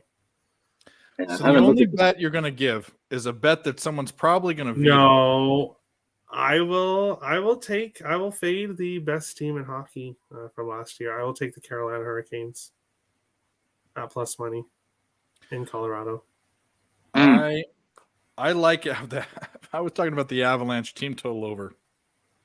Yeah. Well, can I make a conditional play? No. You can't do that at a sports book. Oh, by the way, can I make a conditional sports book? Give me the conditional ticket. Well, no, there's a bet I like if something happens, if a certain something happens. The answer is no. So I don't even want to hear about it. Okay. What is that? Like I said, that under in Edmonton, Florida. I like the under 7 if Stuart Skinner's in net. If it's Jack Campbell, I'm not taking it. So. Is there a listing right now, or is it just like TBD? Listing right now has Spencer Knight for Florida, which is great. But I need to see both of the good goalies playing before I can lock that in. But I will lock in Carolina. And yeah, Terry, you know what you need to be. You know what, Terry. Oh, I know what you're gonna say. You know what you're gonna do. And I'm actually very high. Yes, you are very high. You're gonna go get high. No. I know that's what you're doing. You're going to the garage. I know for sure you are. Well, I would come to the garage on the. This guy comes on the show. This guy comes on the show with earbuds, and he goes into his garage, and he has this big old-fashioned piece of glass that he still. I don't even know people that use bongs anymore, but this guy does. And what do they do? What do they do in Canada? They put tobacco and weed together is called a what's it called? We call it a spliff here, but what do they call it there? A blunt? No, weed and tobacco together. When you smoke it together. And you do a bong rip of weed. And tobacco. A popper. Yeah, they call it a pop. They put weed. Peasy in Canada. This is a very popular thing. You know, you've all back when I used to smoke. Back when they were like real like weed dealers before it was legal. When you didn't have enough weed, you'd put it in with tobacco and you'd make a spliff because it'd make it last longer. You'd get a different head change or whatever. They do bong rips of equal parts tobacco and weed. Can you imagine that? No, and we called spliffs just another name for a joint for one. And well, you're right. Spliffs is that, but I got you. I get what you're saying. But we call them spliffs when they put them together. Oh, I call that shit. What the fuck?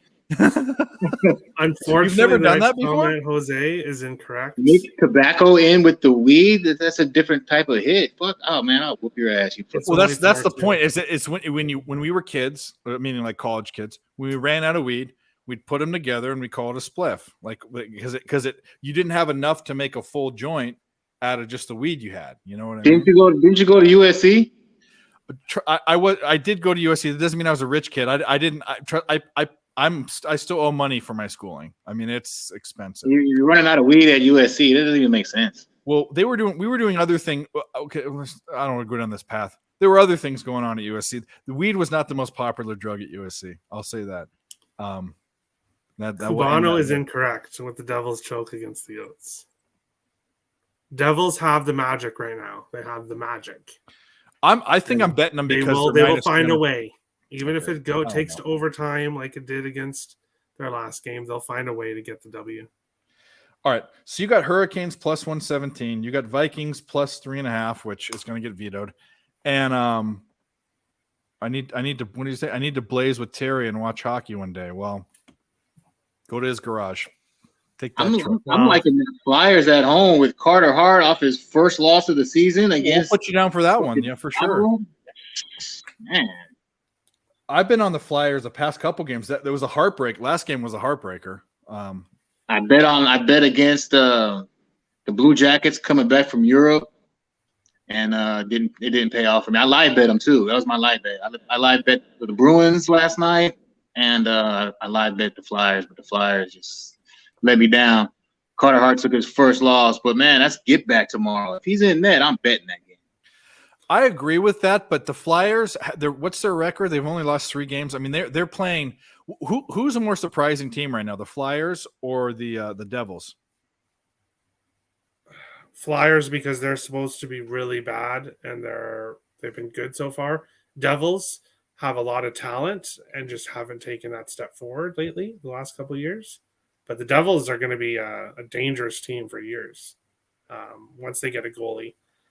But Cubano, for me, whether they deserve to be 300 or not, they're winning tomorrow's game. So for me, the numbers don't really matter because I'm extremely confident they win the game. So for me, I'll just do my parlay I did yesterday. Boston, New Jersey, and Vegas. I'll be going back to that 3-teamer again. But Dave, my official play, which I will have up on picks and parlays tomorrow. So anybody watching doesn't necessarily have to buy that pick. But Boston puck line, I will take Boston minus 1.5. 9 of their 12 wins have been by 2 or more. Buffalo is free falling. Boston 15-2 in their last 17 games in Buffalo. They've dominated Buffalo in Buffalo for years. Give me Boston minus 1.5. I'm going to look up what that is right now just because you're here. Puck line. And I won't take Minnesota minus or plus 3.5 because I know everyone's Plus going to want to take the 145. Bills minus 3.5. I'll go to the CFL and take something. Yeah, give me a So backup what play do in we case they. I mean, I don't even know if they're coming anymore. I think they might. I mean, they probably would have been here already if they're coming, which is surprising for them. But either way, give me your pick 3B. BC Lions plus 4.5. They are going against the defending 2-time champs in the Canadian Football League. Which are who? Which I don't even. How would Winnipeg I Blue know. Bombers. BC is the underdog that nobody thinks they can. I was watching a thing on TV talking about if BC is able to win, Nathan Rourke's going to get it. Nathan Rourke went to. So I know this. His brother is is he at Ohio? I'm not sure. Where did he go to? Nathan Rourke. Yeah. So Nathan Rourke's brother is in college and he plays. And Nathan Rourke is Canadian, but he played college at the Ohio University, not the Buckeyes, the Bobcats. And he's a dual threat guy, right? He can run as well, if I'm not mistaken. Mostly Nathan passing, Rourke? but yeah. Anyway, his brother, he's going to break all his records. Anyways, you're not a college football guy. He went to college at a school that is one of my favorite to bet because they're always disrespected. But those are your 3 plays. Yeah, they're saying that they think he'll get an NFL contract. He could. Nathan Rourke. Well, let me do this. Before you go on, we'll bring one more. And I'm glad he's here. He's been on the show, I think, once before. One of my first Twitter mutual follows. We were in a contest back in the day. I'm glad he can be here, and hopefully his internet's good this time. The Bud Long native from LA. Damon, what up, dude? What's going on, my guy? I'm glad you're here. We've been trying to link up for the longest time. We're going to say bye to Terry, our friend from the north. He's got to go do something with meat or something, he said. But no, okay. Now I have to explain it. No. There's no explaining. We're going to leave it at that. Dave gives me shit for not coming on the show as much as he comes on my show. So when he sent me the link about 15 minutes before the show started, he sent me the link and I thought he said he was going to beat his meat. Why are you telling me that? I don't want to hear that shit. I'm going to make his dumb excuse for why I can't come on the show just to get Dave going. So I said I have to play with my meat stick. That's what I said. Oh, and there you go. He's like, gross. And then I'm like, okay, I guess the joke didn't go over the way I wanted it to. But it was supposed to be a joke on why I couldn't come on the show. But yeah, if you're going to do that, if you're missing my show because you want to masturbate, don't tell me, please. Obviously, that's not true. That's all I want you to tell me. You gotta have a keyword. Yeah, no, we just need that needs to not be a joke. That's the bottom line. Yeah, it was a bad joke, and I will probably never live it down. On that note, thanks for coming, Terry. Yeah, no problem. Have a good one, guys. Have a good Plug one, whatever Terry. you want. Terry's got a lot going on, a lot going on every day, shows and picks, and go ahead. Yeah, Getting Wild with Terry and Friends, Monday to Friday, 4 p.m. Eastern. Weekends, time varies. I'm on Picks and Parlays. My premium plays are there. I do free pick videos for them as well. And yeah, Dave comes on my show. I try to make it on here. And yeah. Cool. Well, thanks for coming. Have a good night. Good luck with your bets, and we'll see you. I won't be on the morning show, but I'll be on the night show for Sunday. Okay, sounds good. All right, buddy. Later, see ya. Have a good one. Let's finish NBA. I mean, we'll kind of double back. Damon, do you have any play? Are you liking anything for the NBA tomorrow? Have you looked at NBA? You know what? The funny part, I haven't looked at anything in NBA. Okay. If I do, it's just kind of like random. Like I'll look at the slate, find maybe one game and try to break that game down. But I just been locked in on college football and NFL. Yeah, we'll get that. We'll double back to NFL. This is supposed to be a college football show, but we've had some bad scheduling the past couple of weeks with some of our main contributors. But you're from LA but you're a Clippers fan, right? Or are you both Clippers? Clippers, yeah, no, just Clippers. Okay. I love making fun of Laker fans now in the last few years. Easy loves that. Yeah. Now, a lot of my friends are Laker fans, so they gave me a hard time for the past, I want to say 10, 15 years. So yeah. Getting a little bit of get back. So, but Clippers aren't doing that well right now. So were you a Clippers fan like in the 90s and the 80s and stuff, like way back when? Yeah. Lloyd Vaught, Danny Manning, when they played Ron Harper. Yep. When they played at the sports arena that's not there anymore. Yeah. South of campus. I know that sports arena was still around when I was there, but the Staples Center got built right before I went to school there. So they started, I forget when they combined, what year they started both playing at the Staples Center. But anyway. It was probably like 2 years after. Yeah. The sports arena was still there, but then they kind of moved them out. Now, isn't that where they play? Isn't there a soccer? Yes, they tore it down and they built the soccer field. Yeah. Home Depot. Anyway, go ahead. The other soccer team, the one that Will Ferrell owns a part of. I forget the name of it. It's LAFC. Yeah, there you go, LAFC. LAFC. Yeah, I love soccer. I hate MLS soccer. I don't think it's good. It's where all the Europeans come to end their careers. The Clippers are cool, but the Clippers left a bad taste in my mouth when they're pictured with all that Padres gear on. That didn't sit too well with me right there. Yeah, I feel you on that. Well, even when I saw that, I was kind of like, come on. I mean, I understand the whole support, LA, even though they're not from LA, but that doesn't make any sense because Chavez Ravine is like 10 minutes away, That is true. What's going on? Yeah. Anyway. So I don't know. We're not talking about they probably didn't have anything to do. The Dodgers, a fucking disappointment. Baseball is not here. We're not talking baseball. Anyway, we talked about the Jazz and the Wizards and Nets and Clippers. I'm not on any of that. Raptors, Pacers. We will go with these: Raptors, Pacers, Hawks, 76ers, Hornets, Heat.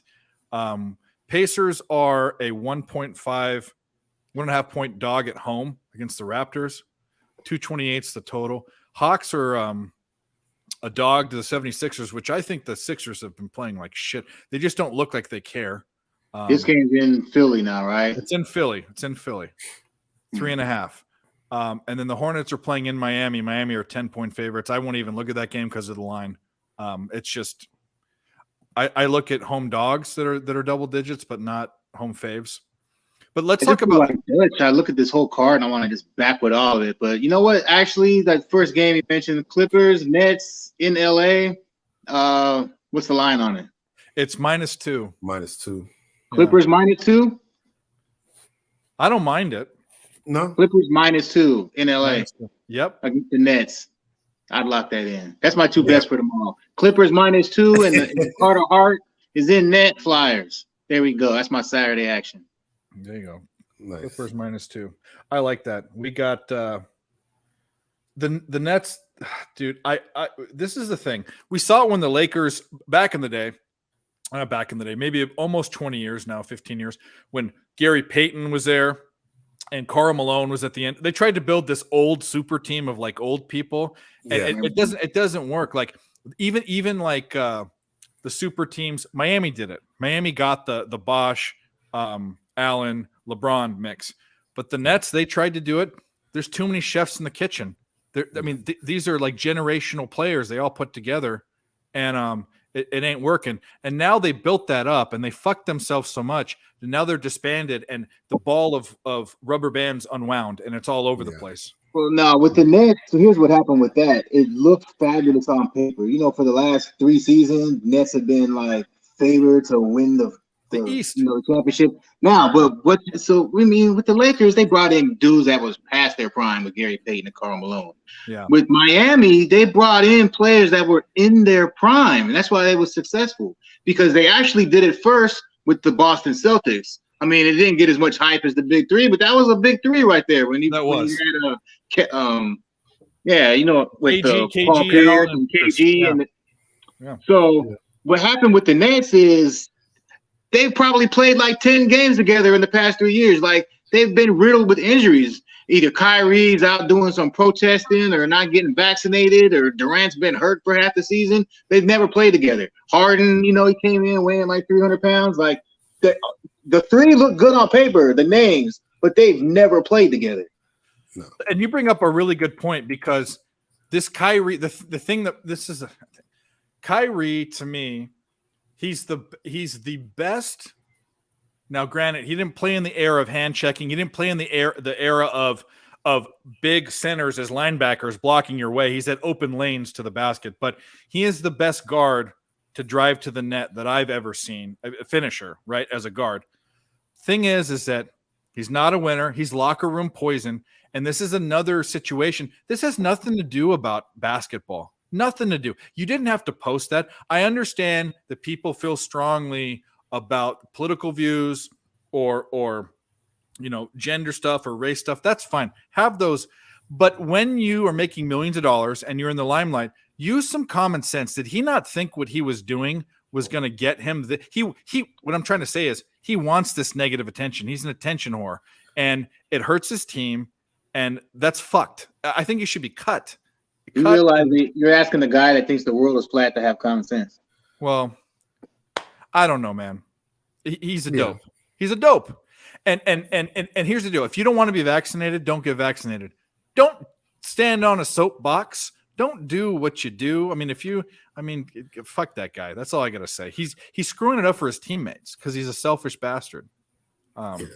He's a good player, but like you said, it's kind of selfish when you take those type of steps, especially for your team.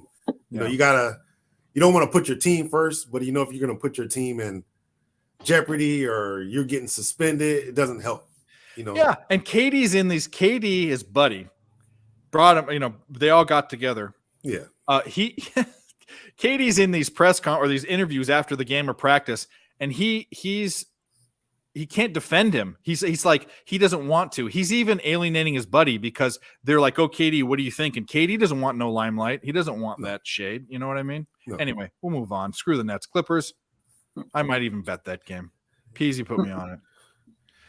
Hawks, Sixers. They're a look to fade, but the Hawks are another fade team for me. What's the numbers on that? That it's 3.5. Totals 220.5. Who's the dude that the Hawks got that brought him from the Spurs? What's his name? Dejounte Murray. Yeah. I wondered how they would mesh. They're meshing okay, but Trey isn't. Trey might be a flash in the pan. He's not shooting the way, he's not playing the way he should be, or at least he wasn't a few games ago when I was paying attention. What do you guys think about the Hawks? Do you think people were talking about them as being a contender, like going forward? I think they're whatever. Nah. Contenders for championship? Well, meaning in the East, they would be one of the building teams to be up in the top 4 or 5, and I don't see that. The East is getting better. They were probably as close as they were going to get 2 years ago, and the East is just considerably better than they were 2 years ago. All the teams, so nah. Dejounte Murray hasn't made them progress any further. No, the reason I didn't say he was he's the same. Trey and him, it's a clash of the guards. You know what I mean? They both kind of fit the same mold. So where would they fit in? Is what I word. And granted, they're 8-4, so their record's good. But and I haven't looked at how they're covering with their ATS. But I don't know. And if you would have told me Philly and Atlanta would be playing in Philly, and Philly's -3.5, at the beginning of the season, I would have taken the Sixers all day, but the Sixers don't look like they want to play. I mean, something's going on over here. No, I mean, not behind the doors, but yeah, I don't know. I thought Philly would be stronger this year, and they just come out the gate real flat. Philly, they just play that lazy ball. It is lazy. Yeah. Man. Does someone have ESPN up? Is that me? It's probably you. It is me. Too much shit going on. I got like 15 windows open right now. I'm a handicapper, not a show. This show was born of just sitting around handicapping, and I have to produce this shit. Anyways, Nets have been playing well without Irving. Have they? What did they score last game? They didn't score. They couldn't even get over 100 points a couple games ago. Offensive efficiency for Clips just isn't there. 26. Yeah, well, that's true. If Kawhi decides to not do his I'm going to sit out every 2 games, that'd be nice. Hornets. I heard he has actual real issues with that knee. I heard it's not. They haven't been. It's not that they've been resting him. Really? And I guess there's something really. He's really hurt. So I'm like, he could be damaged goods. That was a good. Yeah, he could be damaged goods. I mean, he only knows how strong his knee is. Yeah. Regardless of the physicians and the exercise and all that stuff. He could be. It could be damaged goods. I'm not sure. It's possible, but I when and I don't know the guy, but just based off of seeing him, I think he doesn't. I think he has an attitude of I just don't care. I'm cool guy. I'm cool guy Kawhi. Like I don't care about anything, and he's not a killer. He doesn't have that. But the Clippers have probably the deepest team in the NBA. I mean, their bench players could make up a starting team. I took them to win it all this year. But I feel like if they can't do it this year, they're not going to do it. It's not going to be next year or the year after. It's like I think their door open as far as with the West. The West is wide open. I don't think there's no clear shot. Best team in the West. So you don't agree, Peasy? It's too early in the season. Teams, it's like I said, it's NBA so far is teams that were expected to suck, like the Spurs and shit, are just doing better. Teams that were supposed to be, it's Portland. Just tough. Like I'm just kind of, I'm going to sit back and watch it a little bit, Yeah. December. Well, you are right that Utah got, even though Utah is doing well, they got considerably worse. So that's one. The Golden State Warriors, besides Steph, look at their stat line. I have the Cavs tonight. Golden State Warriors look horrible. I mean, they're defensively, get this. They were third best. They gave up 105 points last year, third best. They're giving up 120. They're third worst. I know it's early in the season, but that's defensive problems. The problems they're having are problems that need major fixing. Like, will Klay Thompson be better? I mean, he's not hitting will his shooting get better? Probably. But when you're having defensive problems, when you're giving up points, when you can't figure out how to stop people, that's a big red flag to me. That's why I think maybe, and I thought the Warriors were the best team on paper in the NBA. Yeah. I'm kind of worried about them. Yeah. Personally. I thought they were going to be significantly better, especially getting Wiseman and all these guys that didn't play last year. Yeah. You're like, okay. They're going to be. We just gotta wait and see. I mean, we're sports bettors. We want to see a return on our investment right away. It's early in the season. Everything is just not matching out what we expected right off the bat. I mean, where were teams last year, like right at the beginning of the season? Remember, like Chicago Bulls were like on this amazing run, and we're like undefeated. And remember the Knicks? The Knicks were like in first place, like the season. Yeah, and they fell apart. Well, so we'll see, but it's hard to gauge right now, and I've been losing a little bit of money trying to like get ahead of myself and throw money on what I expect to happen.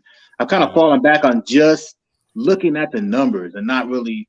I mean, I think a big bet everybody was on last night was the Mavericks. Everyone, the Mavericks are gonna do this and that, and like I stayed away, man. Like I'm staying away from what my heart as a basketball fan and someone that's been watching the games. I'm taking a step back from betting in situations like, they're not going to lose twice, and they've got to. All that kind of thinking is I'm taking that out of all my handicapping. I'm looking at numbers, so I'm doing a lot of first quarter betting. This team is looking at straight numbers, and even those don't cash all the time. But I'm only putting money on things where the numbers add up. That's it. Not, they ain't going to lose twice in a row. This team can't go. No. No, because it's not working out like that. Yeah. That's true. I got you. I got to go. I think my food came like 10 minutes ago. I got to. That's all good, brother. Just wanted to stop by. It's been a minute, but I still support you, Dave. And what's your name, brother? Damon. Damon. What you got? You got a Twitter handle right there. I'll check you out, man. Good to meet you. Yep. Yes, sir. Yes, sir. Peasy does all of our intro music for PSR and me, and he should be a Grammy Award winner, but couple of them, not that serious. But yeah, Lakers first quarter tonight, man. Wish me luck. And those 2 picks for tomorrow, man, I'm seriously going to bet those. Clippers -2, and if Carter Hart's in the net, Flyers for sure. All right, brother. Take it easy. Thanks for coming. Later. All right, Damon. Well, I'm glad you're here because we had a lot of this is the thing. This show, what we were doing, me and a bunch of people, we were doing StreamYard. This program is StreamYard that we're on, but it's basically like a Zoom, or you can do like meetups and stuff. And we were doing this offline capping, and we decided to throw it online. And a lot of the main guys have been busy or doing the past 3 weeks have been horrible. And Friday's an important night because there's a lot of sports on during the weekend. It's just this is also really late for the East Coast too, which is another issue. But if you got a few minutes, we'll break down. I'll double back to NFL, and then I've got some college football. I'm halfway through doing, but we can do that too. Let me check something quick. No problemo. Let's do this. I didn't ask you. What are you on today? What bets do you have? What did you win? What did you lose? Only game I put today was I took the over first half SC against Colorado. I think it was 35. A Trojan. It's 2-0. Yeah. So throw that down the drain. But other than that, I didn't like I said, I haven't been betting any. It's been sporadic in the NBA, just kind of like probably like on Wednesdays where there's no college, no NFL. I'll probably play a game or two, but and we're in a spot where there's college football almost every day. But no, Colby, I don't know if you're new, but thanks for watching, joining us. I went to USC. I'm a SC fan. I'm glad they have this team this year.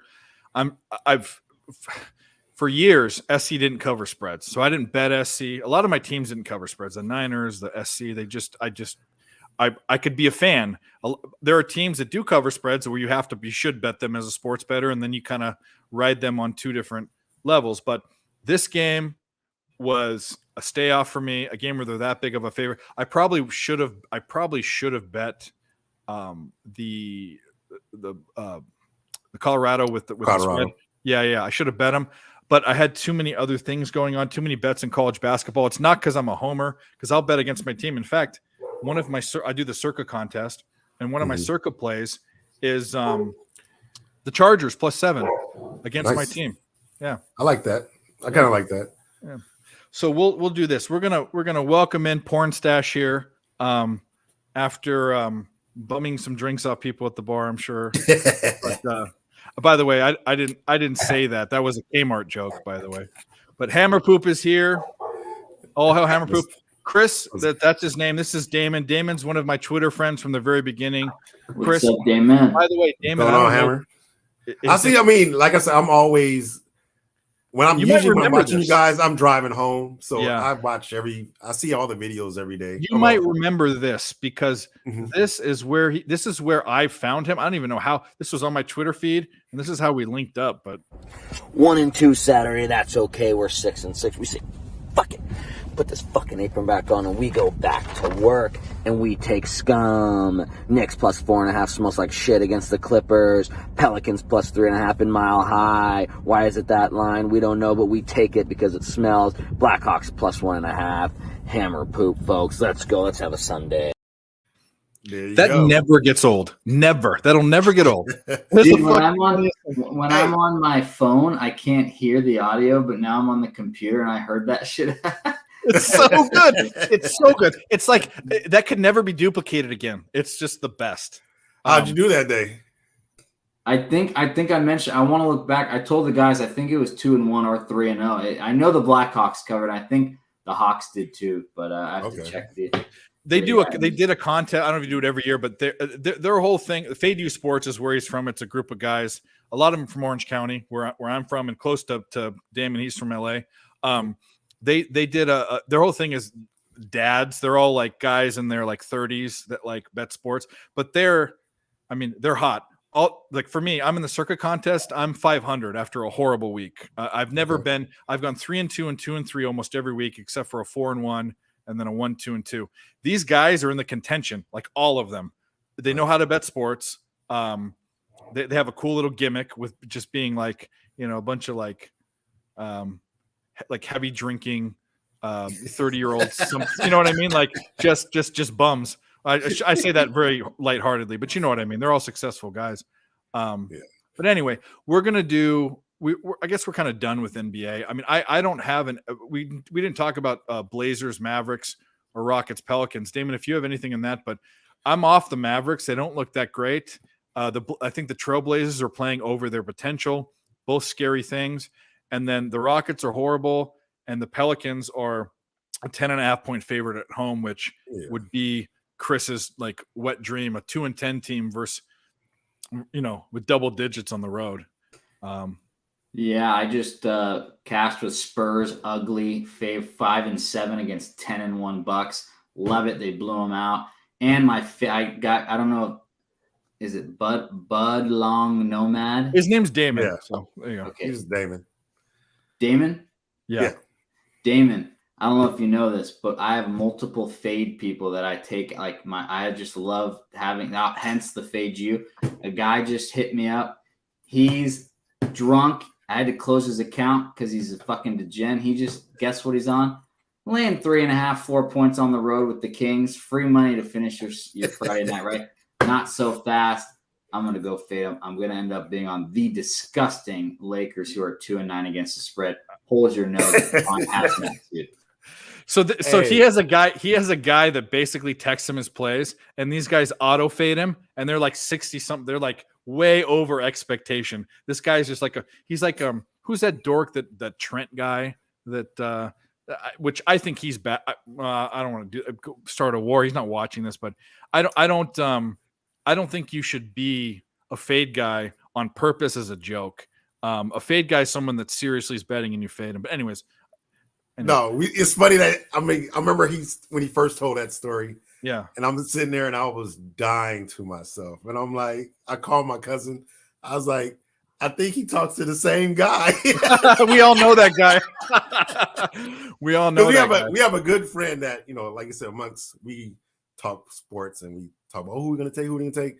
And literally for about half a season of football, we will always call him, hey, who you like this week? Same thing. Oh, I like the Cowboys, the Eagles, such and such. And we will just purposely bet the opposite of all his games he picks.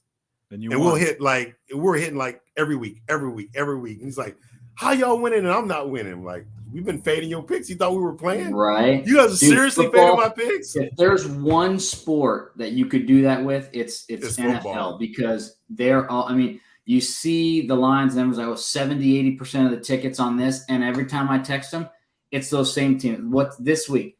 The Giants, the Cowboys, it's the same team. The Dolphins, Falcons last night. Everyone's on these little short faves, and so it's the most and that's why Vegas makes the most money. It's because the group think is so heavy that it can, and then you get a team man, how much would they have made if the Titans won outright? Everyone's on the Chiefs, backup quarterback. So yeah. But that's funny that you do that. You had that same thing. Hey, buddy. Hey, what are you on this week? Should I? They've burned the shit out of me. Should I take the Lakers? I'm going to do it. They burned me too. Yeah, we were on them second half. Can I say, Dave, you look and this to me, this is a compliment because I think he's a god and a stud and a 2-time champion. You look like Ben Roethlisberger right now. Kind of. I should have I have pictures of me years ago with a yellowfin tuna in my hand on a boat and had this big beard just like he had. But no, Ben, I'm all, dude, you can liken me to Ben or whoever you want. Hey, I'm all about that. Big Ben, baby. Should I just take him on the money line? Should I just have big fucking balls and take him on the money line? Lakers are playing tonight. Yeah, half a unit. I'm going to do half a unit. The Kings are one of those teams where we love them as dogs. They're scrappy, but when they're laying points, it's like no. Well, someone's slamming the Kings money because as I'm putting in my bets, it says odds changed. And it's going up. But what's yours at? Mine's at 4 already. Well, yeah, it is. It just jumped to 4, but I got him at. It's probably going to. I should have waited, but. Plus 150. I'm trying to build up Bet Online to cash out. I have a system because I do multiple books, but I'm trying to get this offshore. I'm trying to get money off this offshore one into some onshore ones. So I'm trying to hammer that. But anyway, so let's do this. I don't. The Earl Twins are busy. I mean, like these Fridays have sucked recently, but it's the best time for sports.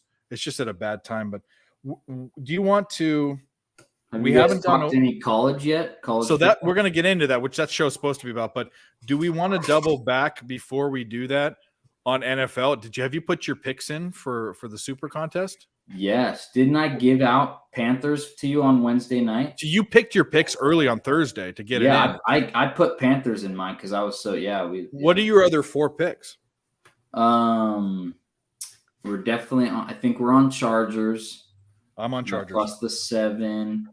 And then we have some disgusting shit. I know you like, and I know this could be an L. I know you're on the Titans. I think I did Broncos. I think we did Browns. And then our last one is some other fucking disgusting shit that nobody wants to touch. I shouldn't have. Please tell me it's the Packers. Oh yeah. There you go. We talked. Yeah, Packers plus 5. So I'm on the. I went real square and real shitty at the same time. So I went Buffalo, even with Case Keenum. I think that's kind of becomes a shitty play because I love that. Yeah, if Case. This is the deal. Do we forget that this team? By the way, did we forget Case Keenum could be a starting quarterback? Did we forget that this defense is that good? Did we forget that Minnesota is a 1-loss team and shouldn't be, and they've played shit? Like, they beat the Packers. Well, great. Look at the Packers. I mean, by the way, that's one of them. Tennessee's I can't get away. Tennessee's my best bet. I can't get away from it. It's square as fuck. I just can't get away. I'm on the Giants, which is square, but I'm on Green Bay, which is totally shitty. And the line it's 4.5. It's not even 5 anymore. Yeah, it came and down. then I'm on the Chargers versus my team, the Niners.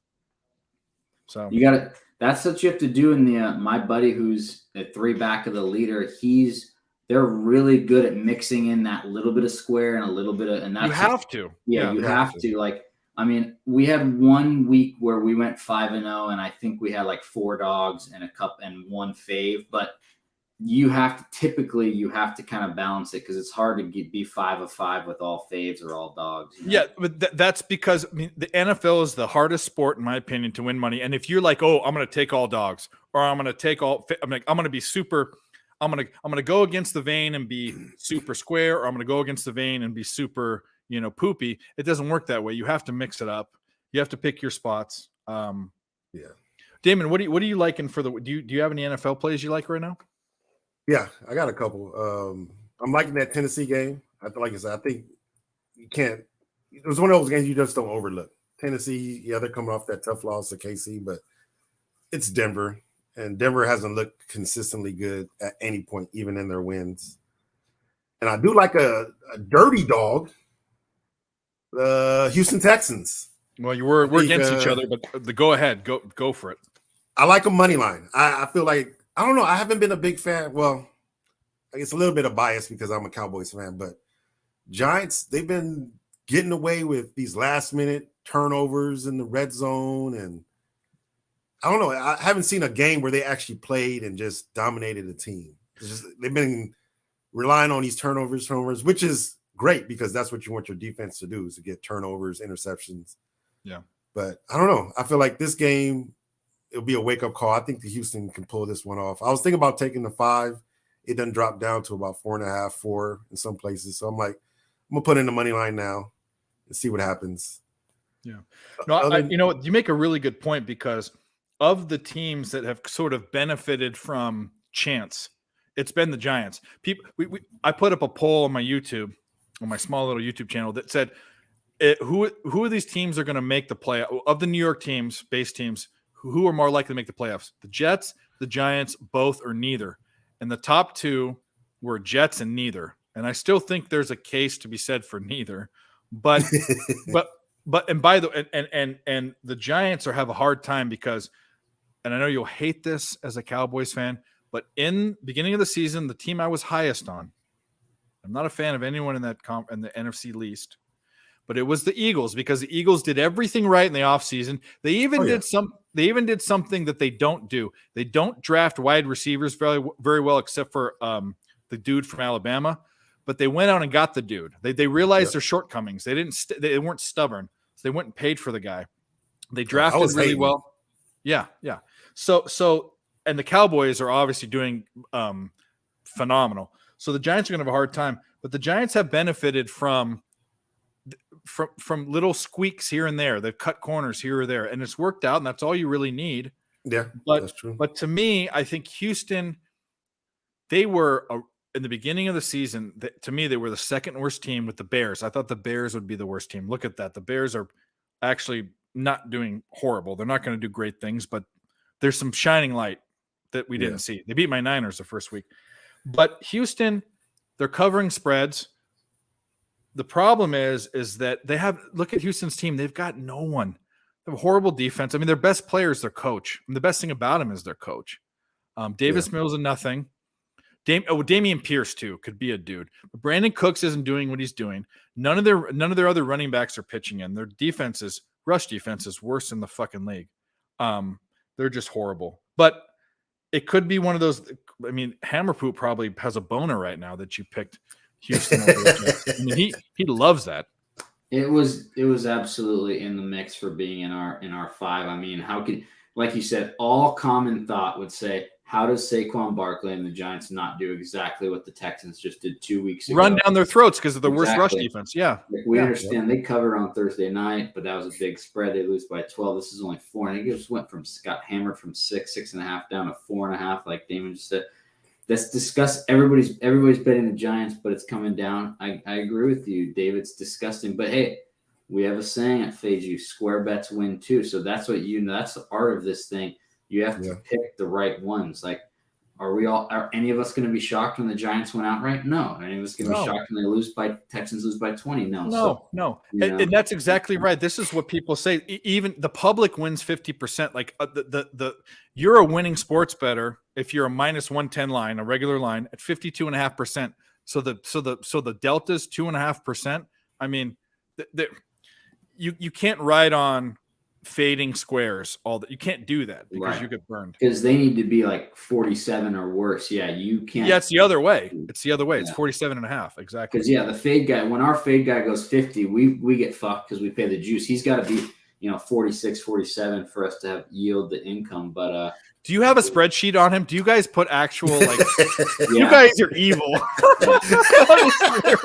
Dude, there was a point we were up 60 or 70 units fading him, and then he went on like a big run and it went away, and then he's ebb and flow. But for sure we kept it because we wanted people always ask how is this guy doing? Like how we're like, dude, the fucking proof is in the pudding. Like we have the the spreadsheet right here. So yeah, exactly. That's hilarious. Well, we won't spend. We've done the NFL show was on Wednesday. Hey Dave, I just want to ask you. Yeah, your high-powered USC Trojans are down 3-2 right now. That's not looking too hot. I didn't bet them. I said to myself, this line. And by the way, I indexed. By the way, I'm disgusted because I text Kmart, who's an SC fan, with you, and I said this under is disgusting. The SC scored 80 plus their last couple games, and now it's 65.5. Sure enough, look at it. It's going to be the easiest under of the year, and I almost bet Colorado on the took the points because I had like 7 points of line value, but there were too many other bets. I mean, I just think SC has the power to blow them out. This isn't a homer bet. I mean, they have the dudes. 55 to 7 or 55 to 10 is an under. I mean, you got SC's got to score 55 to 5. I leaned heavy. I didn't get there, and it wasn't a homer deal. Like I'm not going to bet my team. I'm betting against the Niners on Sunday. So anyway, well, they better win the game because if they lose the game, I'll be really sad. So here's the deal. So college, I have very minimally capped. I've done my indexes. I have a bunch of question mark looks, but I want to do it this way because there are so many games tomorrow. I mean, so many games. There are so many college basketball games, which I haven't even got to. We're not going to even go over those because I haven't finished what I'm doing. But Chris, what are you thinking tomorrow? And we'll talk about it. Yeah. Do you want just one or a couple? Well, whatever. Just what are you thinking about? Like, what do you? I mean, it can be. We can do 1 or 10 or whatever. But what are your questions? This is about an open forum. for sure. I posted a few days ago. I think you saw it. Oh no, yeah, fuck. Temple was a sharp play tonight. Fuck. So I bet Villanova, and then I rebet Villanova live plus 5.5. So I broke even, but I thought that was one of my favorite bets. Was that play? Yeah, that was weird because it was like 6 and then it went down. So no, I'm definitely. I posted this earlier in the week. I'm definitely on Arkansas. That they lost outright as a double-digit favorite to Liberty last week, and LSU just is coming off a double-digit home dog win over Bama. I mean, that's their Super Bowl, and now they're ranked. What I mean, they've got a way better record. They're ranked, and now all they're laying is 3.5 against Ark. This pig suey is disgusting. I'll take it home dog. Hopefully, they lose by a field goal or less. It's one of those where it's just a snap call. You know, Dave, we talk about it. These system plays. If I lose, I'm fine with it because probably 55% of the time you're going to win when you take this bet. So, you know. Yeah, I have that circled just because there was some line value. I got off of it. I'm not convinced that LSU is as good as they're playing. I mean, that's just why. And Arkansas is usually not a team. They're a team that I usually have a very hard read on. The only thing I heard today is that their quarterback's kind of got to tweak something. So that kind of scary because he's good, he's mobile. I hope he's not too beat up because that obviously would, if he's playing sharp, then they should be able to go. That's obviously a little concern, but still a sharp home dog. Well, we can talk about this one because I might get there. Cal plus 13.5. I indexed Oregon State at 10 points, so I'm getting 3.5 points a line. I think Oregon State's been playing a little bit above expected value, and I think Cal has shown in spots that they're capable. And I'd like 14 more than I like 13.5. But and by the way, Damon, do you have any LSU Arkansas thoughts at all? No. Okay. No, there are so many games that we all have different opinions, but yeah. What I would probably lean to Arkansas's at home, and they're what are they get? I mean, that could be a flat spot for LSU coming off that huge win. That's what I think too. And so Arkansas could probably catch them just napping in that first half. But I don't know. LSU they might ride this train. I think the coach got them, going for it against Alabama, which, like they had nothing to lose, but I think that puts confidence in your players and your team that, hey, we're playing each game to win. We're not going to try to tie with these guys. We're going to try to beat every team we play. So that could be a good momentum lifting from now on and into next year for LSU. That wasn't completely unique because there's a lot of people, a lot of teams that say, hey, I don't want to compete back and forth with you. Like I want to win it now. And they're not. No one would argue that Alabama is a worse team than LSU, but I don't know. Cal, Oregon State. This seems like it might be a hammer poop play. I'm thinking about Cal. I don't know if you've looked at it or not, but no, I haven't looked at that game. No, but I'm on the West Coast and I drink a lot, and chances are I'm touching something after dark. Pac-10, Pac-12 after dark. I always say Pac-12. All right, what are you guys thinking about? What else do I got? Let's go to this game. Ohio State laying 40.5 versus Indiana. Whew. Any thoughts on that one? That's a whole lot of no. boat. I have 6 points of line value. I have LSU LSU. Ohio State as a 34.5 point favorite. I know that's a lot of points, but I need to go back and see what Ohio State's covered if they've had any point spreads that are like over 20 points and covered. I haven't paid attention. I usually don't bet those type of games, but when I index these, when I get 6 points of value, I got to look at it. Let's see. Ohio State, they've covered 1, 2, 3. They've covered 4 games over 20. Well, there you go. Against Toledo, they were minus 30. They covered that? Yeah. I need to pull up. 77 to 21. Oof. Yeah. Rutgers, it was 34. Michigan State was minus 27, and Iowa was minus 29.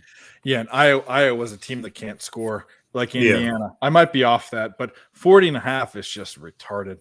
And when I mean, it could be one of those games where, like you said, the other team can't score. You know, Ohio State's going to be able to put up points. Yeah, of course. Yeah, we're off that. Any thoughts on what else do I got? Either of these games, we'll just go double them up. Temple, Houston, Nebraska, Michigan. Either of those tickle your fancy? I had Temple last week on the money line. Really? Yeah. I took the money line last week. It was like plus 140. This week, I'm not sure about Temple. Well, Houston's laying 20. I'm going to pull up team rankings because I think Houston, I was super high on them in the beginning of the season, and that's kind of tailed off. Let me look at what they've done against the spread real quick. Houston. Let's look at ATS results. I'll pull them up right now. They're 1, 2, 3, 4, 5, 6. They're 3-6. 3-6. The two double-digit favorites. They won by 7 versus Rice, and they won by 15 versus South Florida, which is they're both better. Those are both better teams than Temple. That was that shootout game. Put up 140 points. Which game was that? The Houston SMU last week. No, SMU they were 3.5 point favorites and lost by 14. 3.5 point dogs and lost by 14. But I'm looking at when they were double digit favorites. They've lost. Okay. They haven't covered both Gotcha. games. But Temple is by far probably the worst competition they faced. Yeah, they are the worst competition they faced. Let's look at Temple. I know Temple. I was on a game where what game was I on Temple? Let's pull that up. Oh, when they beat UMass by 28 points. Yeah, I was on Temple. So Temple's covered 1, 2, 3, 4, 5, 6 of 9. And they were doubled. So they were 18-point dogs. Rutgers, they covered against Rutgers. They didn't cover against Memphis, 18.5. They didn't cover against Central Florida. They covered versus Tulsa and Navy. I think I'd be off that game. That's not enough. I think you could take Temple. I think because Houston's defense is not that good. No. And they should be able to stay within the number. What was the first half be on I need to dive into a little bit more. But cheers, boys. What are you drinking? What kind of whiskey is that? This is Milliman Green straight bourbon whiskey. Milliman? I thought that'd be an Irish. I'm drinking Jameson. Milam, Millam. Yeah, it's from Singleberry. Hey, where's Miss Hammerpoop again? She made an appearance last time. Get in here. Hello, Mrs. Hammerpoop. Hammerpoop. What does that mean? This is from. I don't know if I like that. It means we bet underdogs. Oh, it's okay. from Blanco, Texas. Oh. Hammerpoop's a good thing, by the way. That's a word of affinity. She's always comes in clutch with the drinks since I'm crippled. Although the foot's feeling a little. Yeah, how is the foot doing? Doing good. So Matt, one of my fade you guys text us. What was it? The guy in San Francisco last night. He goes, "Misery loves company." He tears his Achilles just like me. It's like, was it Vernon, whoever that DB on the Niners? Yep. All right. Well, that you guys are going to be on La Tech, UTSA, North Texas, UAB. These are all teams and things that I'm looking at. I like that you're looking at those smaller. That's what I do. I do. Typically, I do too. But recently, I've been just looking at obviously. Let's go with this. What are you looking at? What are your thoughts? What about Damon? I want him to go first. I want to see what he's like. Yeah. Couple games. I'm looking at the Tulane game. Okay. What do you like on that? I like Tulane. It's Do you? pretty much a pick 'em. It's like -1, 1.5. I'm not sure if it went down or not. It's 1.5, and I'm on the other side. So what are you thinking about? I'm thinking about the other side. What are you thinking about Tulane? I feel like it's all or nothing for them. I think they're shooting for the playoffs. They've only lost one game, and if they can get past UCF, SMU, and Cincinnati, I think they can beat all those teams and finish off. Would that be 11-1? Offensively, they got one of the best offenses in the American Athletic. I think they're in control. The Green Waves, I think they're probably the best team, and I think they're gonna run the table. Not sure if they'll make the playoffs, of course, because it's the American Athletic, but I think they're the best team in that conference. Well, they are now, aren't they? Leading the conference now? I think they are. Yeah, I mean, just in general, like their play, defense and offensive wise. They're I not. think No, for sure. No? Yeah, they're 8-1.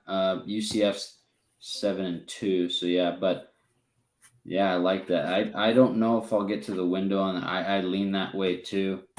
I always have a rule too, which goes in line with a play I'll mention soon. But when there's two ranked teams at home, you lay the points with the home team, which Tulane's, like you said, -1.5. So I don't know how it's. I know Dave's not a fan of looking at where the tickets are and stuff, where the public's at, but I think maybe UCF might seem kind of trendy after, a couple big wins over, Memphis and Cincy, but lean with the green. We used to call them diarrhea way, but they're not diarrhea anymore. They're just straight balling. No, they're good. And my numbers are on the other side. I have it starred. Problem is UCF has been a disappointment to me this year.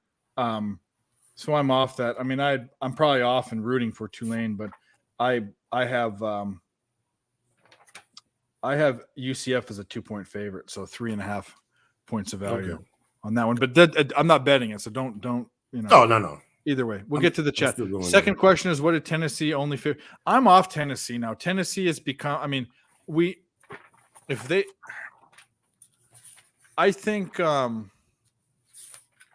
I think they've had their time in the sun, and I don't know what their schedule's like for the last few games of the season, but I'd be worried betting Tennessee. Tennessee, the time to bet them is over. And La Tech, UTSA, I just looked.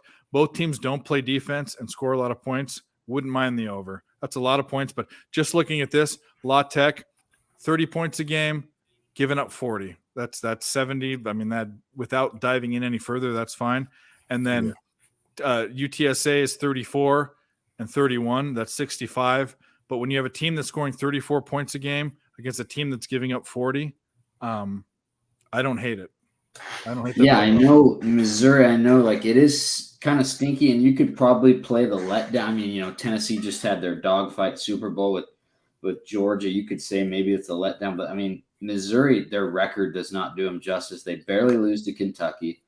They beat the Gamecocks outright on the road as dogs. They handle Vanderbilt. They barely lose to Florida, and then they very well could have beat Georgia. They lose by 4. So yeah, and then they barely lose to Auburn. So the 4-5 record looks bad, but yeah, maybe the 19.5 is a trap, and maybe Tennessee, comes off that tough fight against Georgia and only wins by 10 or something. Who knows?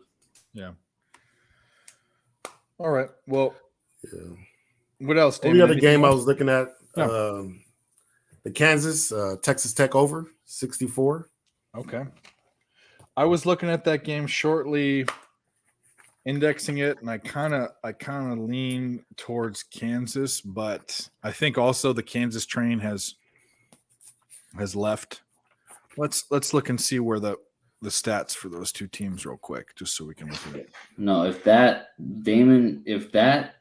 Texas Tech can, they're always going for it on 4th and 2, 4th and 3. If they can convert those, I mean, they should score 30, 40, and then Kansas is going to do their thing. I like that. And, but yeah, for sure. I mean, Texas Their Tech play calling was all over the place last weekend. I was sitting watching that game like, again, all right. I'm not sure why I'm going back to the well with them. Maybe that's why I'm taking the over. And I said, you know what? I'm going to stay off Texas Tech because I had them last week. Plus, what was it, 8.5? And then that fourth quarter, they went for it on like 4th and like 8 on their own 35. I'm like, why don't we just punt the ball? No, we're gonna go for it. Got stopped, and they scored a touchdown. Then they did it again. I was like, wow, that game went to. I think they scored 21 points in like maybe 2 minutes. Yeah, they just kept going for it on 4th down. They almost covered. Yeah. So Kansas, obviously they score 35. They give up 30. What total are you getting? 64. Oh yeah. The weak link in that is Texas Tech. Yeah. Like you said, being able to convert, because Kansas is going to do it. I mean, Texas Tech, they can throw the shit out of the ball. They actually rush a little bit above average, 66 in the country. Yeah. And then Kansas, they rush the hell out of the ball and pass above average. I'd lean over too. I could dive into it a little bit more and look, but both teams, I mean, score a lot of points. But Kansas gives up 31. I didn't realize how many points they were giving up. They don't play defense. Well, this is actually their 3rd highest over and under of the year for Kansas. They had a 70 when they played TCU, of course. Yeah. And then a 66 against Oklahoma. Yeah. Well, I don't hate it. It'll be like you say, it'll be on Texas Tech. If Texas Tech put up points, it should be an easy over. Well, not easy, but they should be able to get over the number. And it's in Texas. Let's look at them. Where's Texas Tech's in Lubbock, right? Yeah, it's in Lubbock. Let's look at their over under results. Yeah, 1, 2, 3, 4, 5, 6. They're 6-3 to the over. And those overs were 64 points, 62 points, 60, 56, 66, 61. But they didn't. I mean, some of these were like, granted, Houston's a team that doesn't play defense. They went under versus NC State, but they went over with Texas, over with Kansas State, over with Oklahoma State, over with Baylor. So over with all the teams you'd expect them to go over with, teams that don't play defense. Yeah. Even though Baylor, that's the thing about Baylor. They did actually. They went over with Baylor because Baylor scored 45 points. Baylor's one of the only teams in the Big 12 that plays defense. Baylor Bears. Yep, the big disappointment. I had them as like the shoe-in for the Big 12, but anyway. What else you got? That's it. I had 2 other games I wrote down. I didn't quite get into them. I had Louisville plus the points, and then I had Navy plus 15. But I haven't actually dove into those games as far as breaking it down. But those are the other 2 games. I'm fade or nothing on Louisville. I don't like Malik Cunningham. I think people were way too high on them. People talking about them to win the ACC. You got to be fucking kidding me. I'm not a big Louisville fan. I'd fade them or not bet them. Chris, what do you got? What other games you looking at? I've got to be on Texas, boys. How is a 3-loss team favored by a touchdown and it's not moving, even though I'm seeing 60, almost 70% of the action on TCU, plus 7, and it's not moving. In fact, I think there's a 7.5 this morning, so it's going the opposite way. I have to. I mean, so same kind of reminds me of last week. Fade the trendy dog. Everyone's on Tennessee. Georgia covers the big. It goes up to 9. They cover that too. So got to go Longhorns. I always go like this. I dated a girl from OU, whatever it is, hook them. Yep, fade them. Fade them. I have been completely off. I'm completely off of this game because I don't know how to feel about it. I mean, Texas, the only time I bet Texas, and by the way, Texas is my least. You guys can probably figure out why. Why would Texas be the team that I hate the most in my life? Got to be that. Was it that Rose Bowl? Yeah, I almost got arrested. Was it? I had a chance to go to the Rose Bowl. I didn't go. I was actually at that time. I took a year and a half off of school and I went back, and that was time when I was taking off. But I was in a Lamppost Pizza in Tustin, California, and when he dude, I was on the edge of my seat. They were already going to kick me out. I mean, we were piss ass drunk, and I was on the in a Lamppost Pizza. This is a pizza place, like not a bar. And were you old enough then? Yeah, I was 21. Wait, how old are you? I'm 38. I'm older than you are. It's only 5 years. Yeah. What year was that? Wasn't that like I was born in 04? No, it was 2000. It was January or February 2006. I was turning 22. I turned 21 in 2005. And we were at Lamppost Pizza. By the way, that doesn't mean that I didn't find ways to get booze at places I shouldn't have when I was underage. But yeah, they I was gonna say all Dave, game he long. had his USC ID card. No, this wasn't at USC. This was in Tustin. But I was 21 at this point, so I was legal. But Vince Young ran that in at the end of the game, and I took a beer mug full of beer and I threw it at the wall, and it dented the wall, and the handle of the beer mug came off, and it flew out and almost hit this chick in the face. That was with her kids. Oh shoot. And they wanted to arrest and all this, but I got out of it. I've never been arrested in my life, but that was the closest time. But yeah, fuck Texas. But I did bet Texas against Alabama when they almost beat them first game of the season. That seemed like a gimme spot. Okay. But this is weird to me. TCU is a very weird team this year.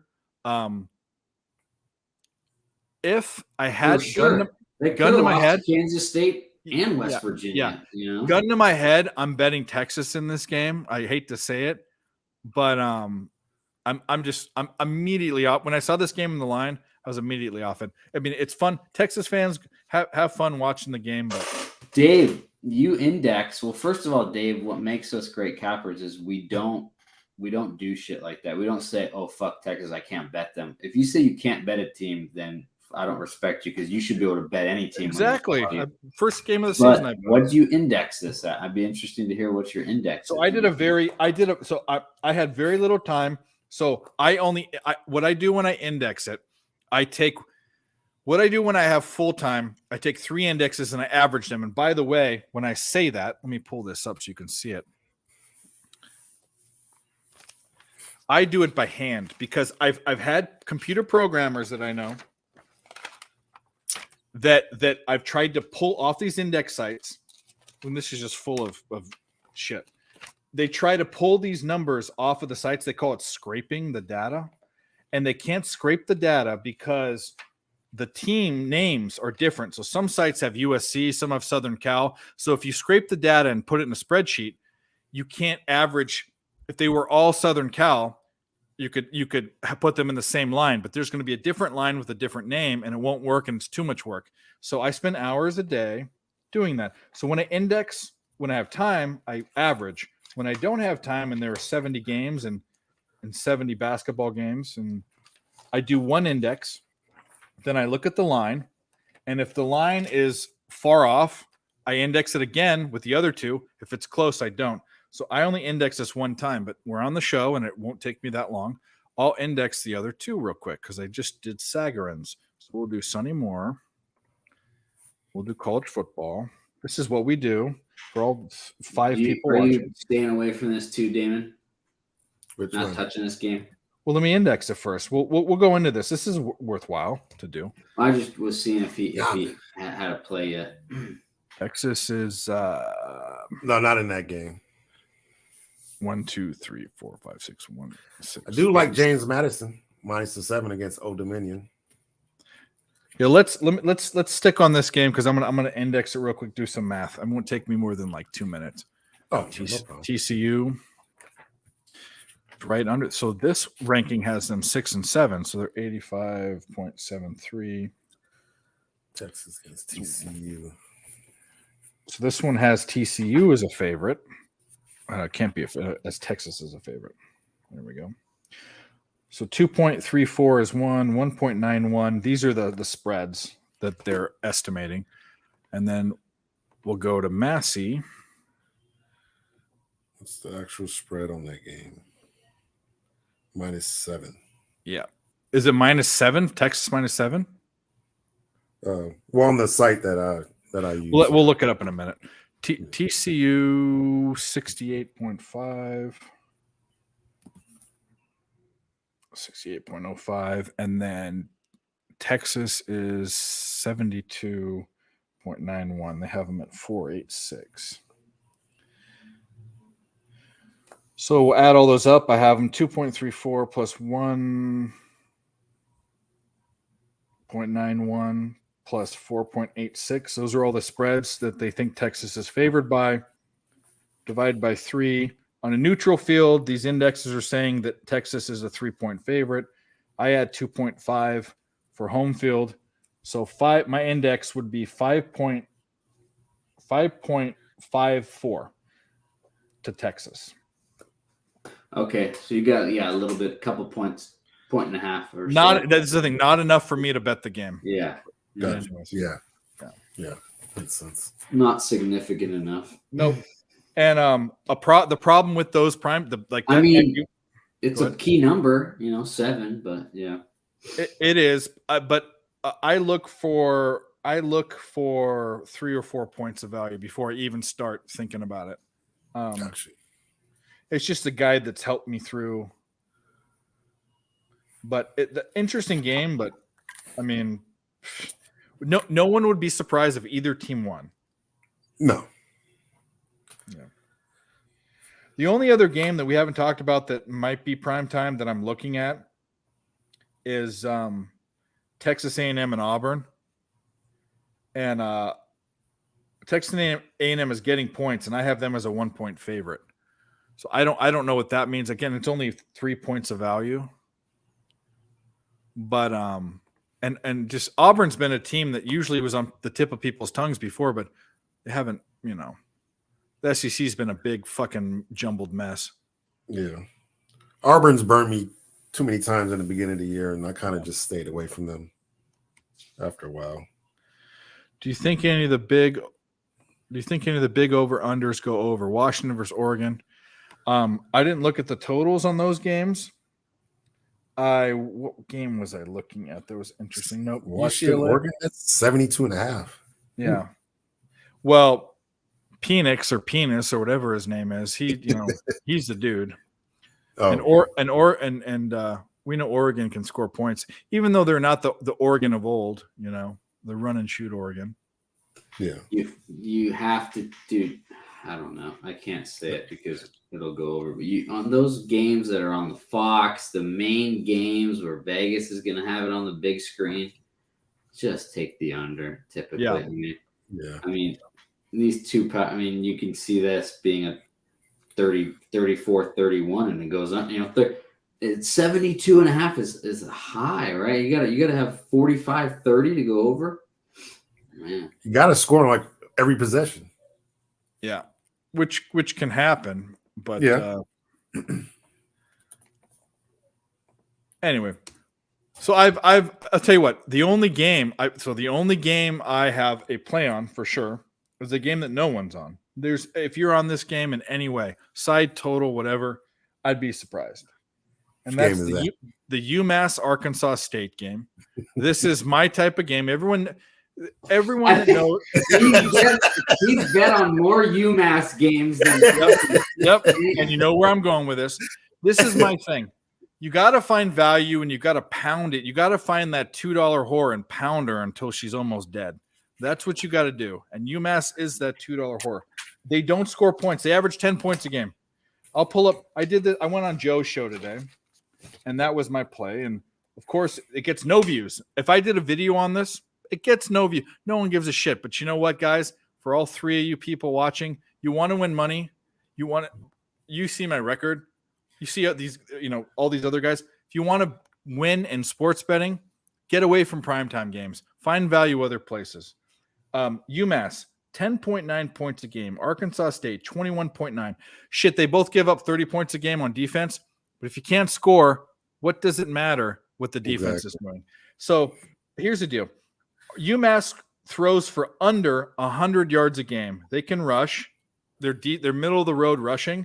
And Arkansas State has a middle of the road rush defense as far as yards per game.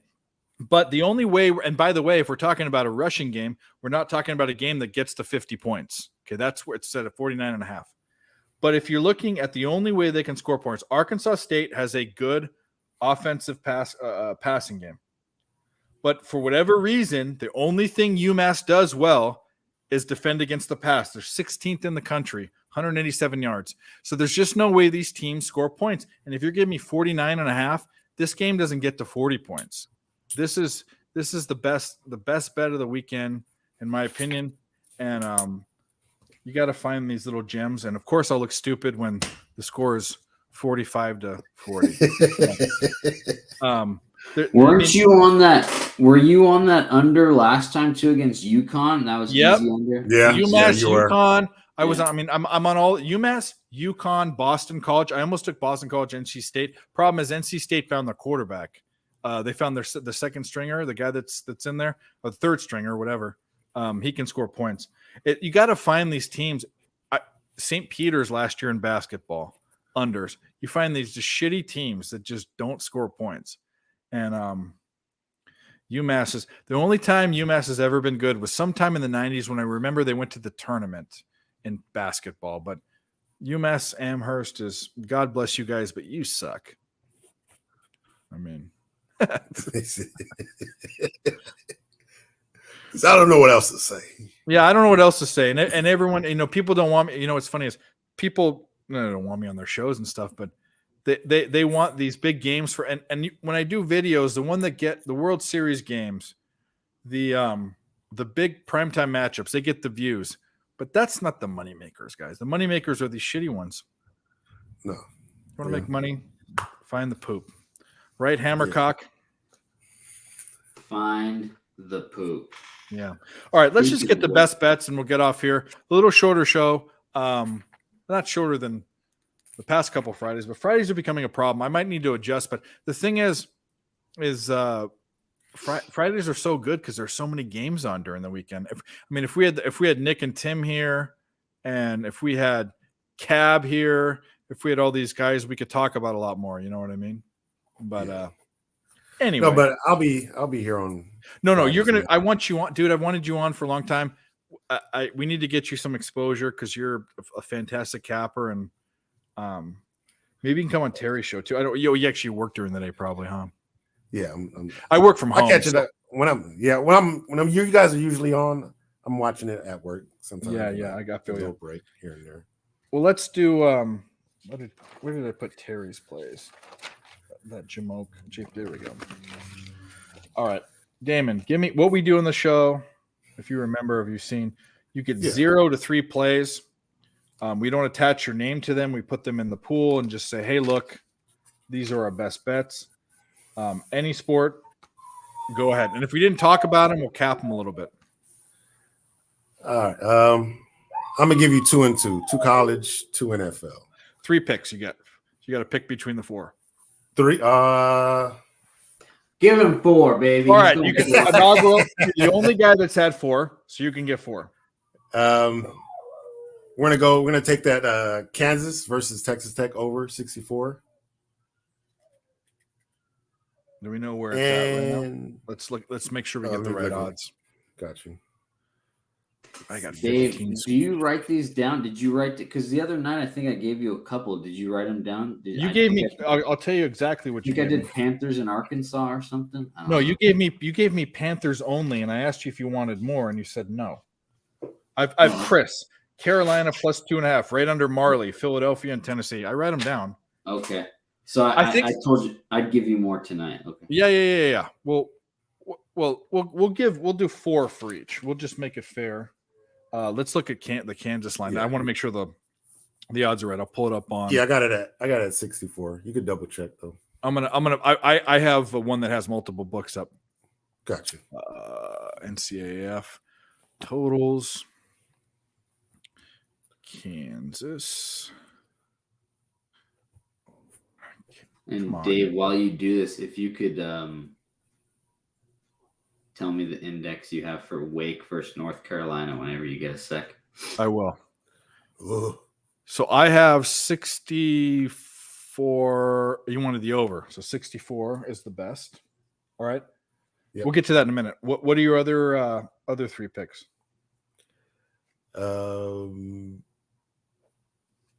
Which was the other game?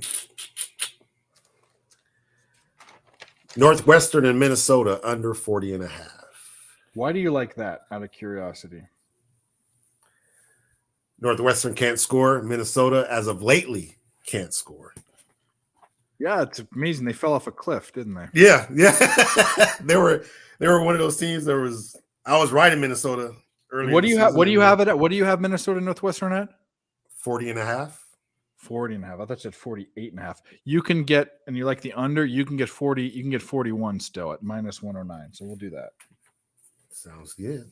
Yep. I don't mind it. Northwestern can score, and Minnesota has fallen off a cliff, so that's not a bad look. What else? And then the other two will be in the NFL. We're gonna go Houston money line. Let me make sure someone didn't pick against you, because the rule is if there's canceling bets. I didn't know we were allowed to pull our cock out on this show. What do you mean? Hey, You mean yeah? By the way, that is a pick that I give no, I didn't. It's a pick. I'm against you, but I didn't pick this for a pick, so it's full game. So you like Houston money line? Yeah. We'll look up what the odds are real quick. And then we're gonna ride Mr. Fields himself. Keep it going.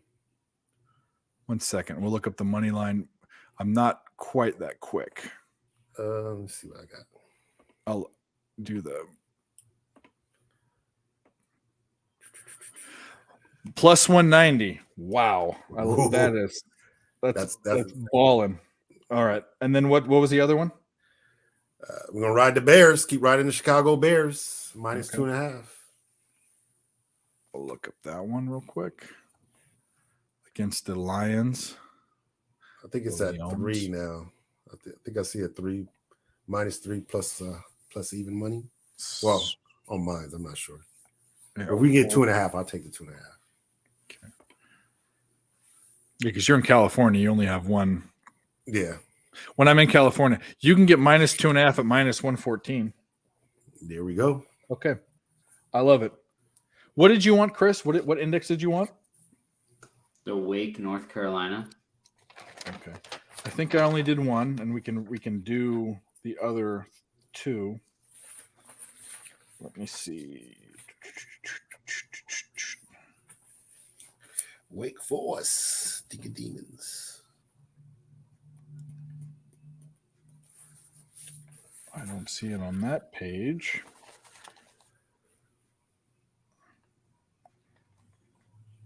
Oh, okay. So I only did one.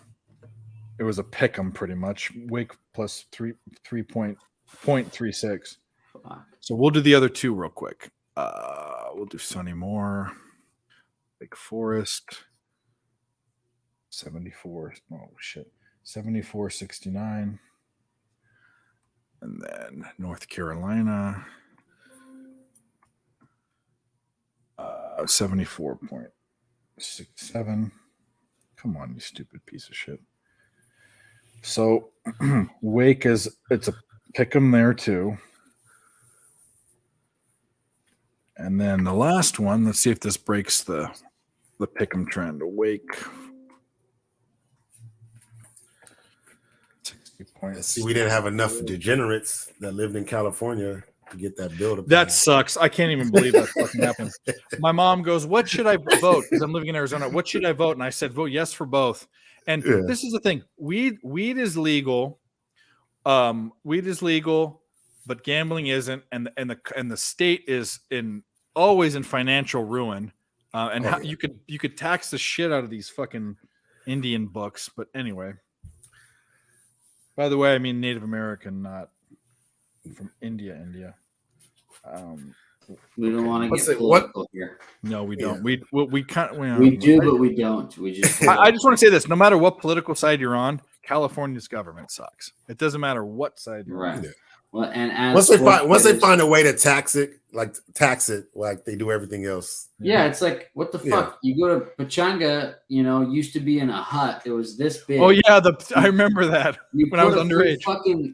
So you're allowed to go put slot machines and just let people pull slot machines and make $1 billion, but you can't make some sports bets. It's like, yeah, it's the same shit. Like, Who The cares? online thing bugs me more than that. But all right, so I have what's the line at for Wake Forest UNC? What are you saying? It's disgusting. Well, what is it -4.5, -4. for who? Wake. I have Wake at 3, so you're getting only 1.5 points of value, which would mean some people bet. I'm off it, but I think That'd be a bad bet. Okay. Wake Forest is overrated. Wake has lost to Louisville and North Carolina State. I'm doing Wake as one of my plays. Put it down. I don't give a fuck. Hold on, we'll get back there. We'll get back. They have been favorites. I think they've been back-to-back road favorites. Is it? Wake Forest. Look up the best odds for them. Fuck yeah, UNLV just scored. I'm fading my alma mater. Go Rebels. Sorry, guys. Fuck you guys. Say go Rebels. Oh, that's the over. Fuck, dude. This is why I'm such a bad producer. USC score. So they're down 3-2.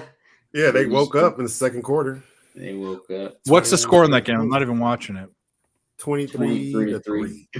Yeah. Hey, look at them cover. Wouldn't that be crazy? They might. Looks like Oklahoma. All right, Wake, you can get a 4 -110. So -4 -110. All right. Yeah, so they've lost to. They've been back-to-back road faves at Louisville and NC State. Lost both outright, and now North Carolina comes to town on a W5. They just waxed Pitt, Duke, Miami, whoever, and now Wake's unranked. That's a system play, 60% unranked home fave over the ranked number 15 North Carolina. That's one. You already got Panthers. I think you said we're all on Pack. I think we're doing Packers as a group. I have Packers already as a play. Yeah. I'll do Browns +3.5 unless someone's on Miami. Nope. Why do you like them? Let's hear this shitty explanation. Same thing. I mean, you got what 3-6, going 3-5 against 6. And Dolphins have looked great, flying high. Scored 31 against Detroit, 35 against Chicago. The only thing that scares me is the Browns couldn't have played better in prime time against the Bengals last time out before the bye, but I think they can get a couple stops against the wide receivers and anomaly. That was a very strange game. Yeah. I mean, we were on. You were on them with me, right? We were on Browns. Yeah, that was one of the easiest. I was on them after you guys were before the. Am I lagging here? Can you hear me? I can hear you. Yeah. Okay. Seems laggy. No, we were everyone. The nerds were all on the Browns. Cleveland. Yeah, yeah. And then I was on them, and we were like, "Oh shit!"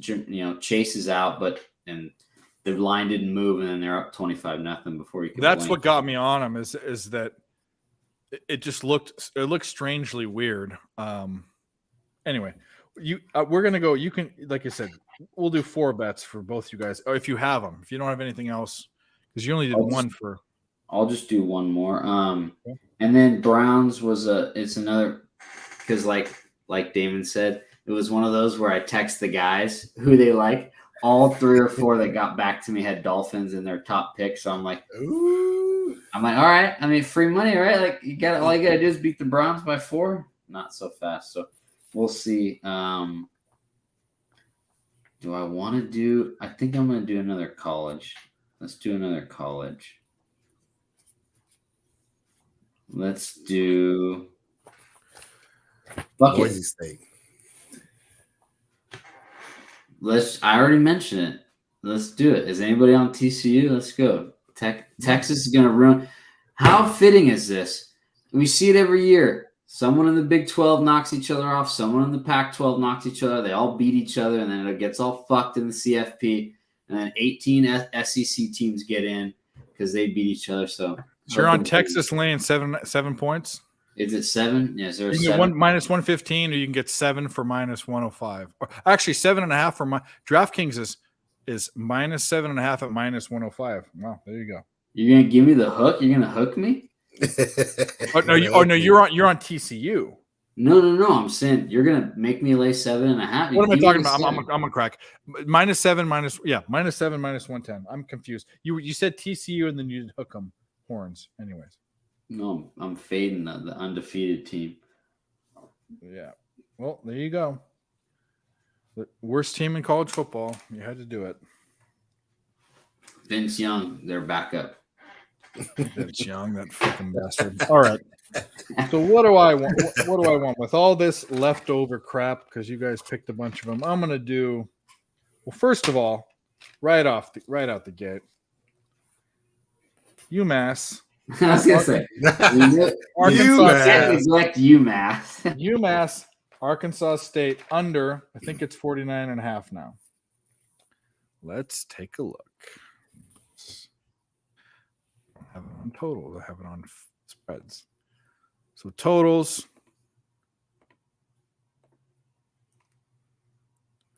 UMass 49.5 is the best. So -110.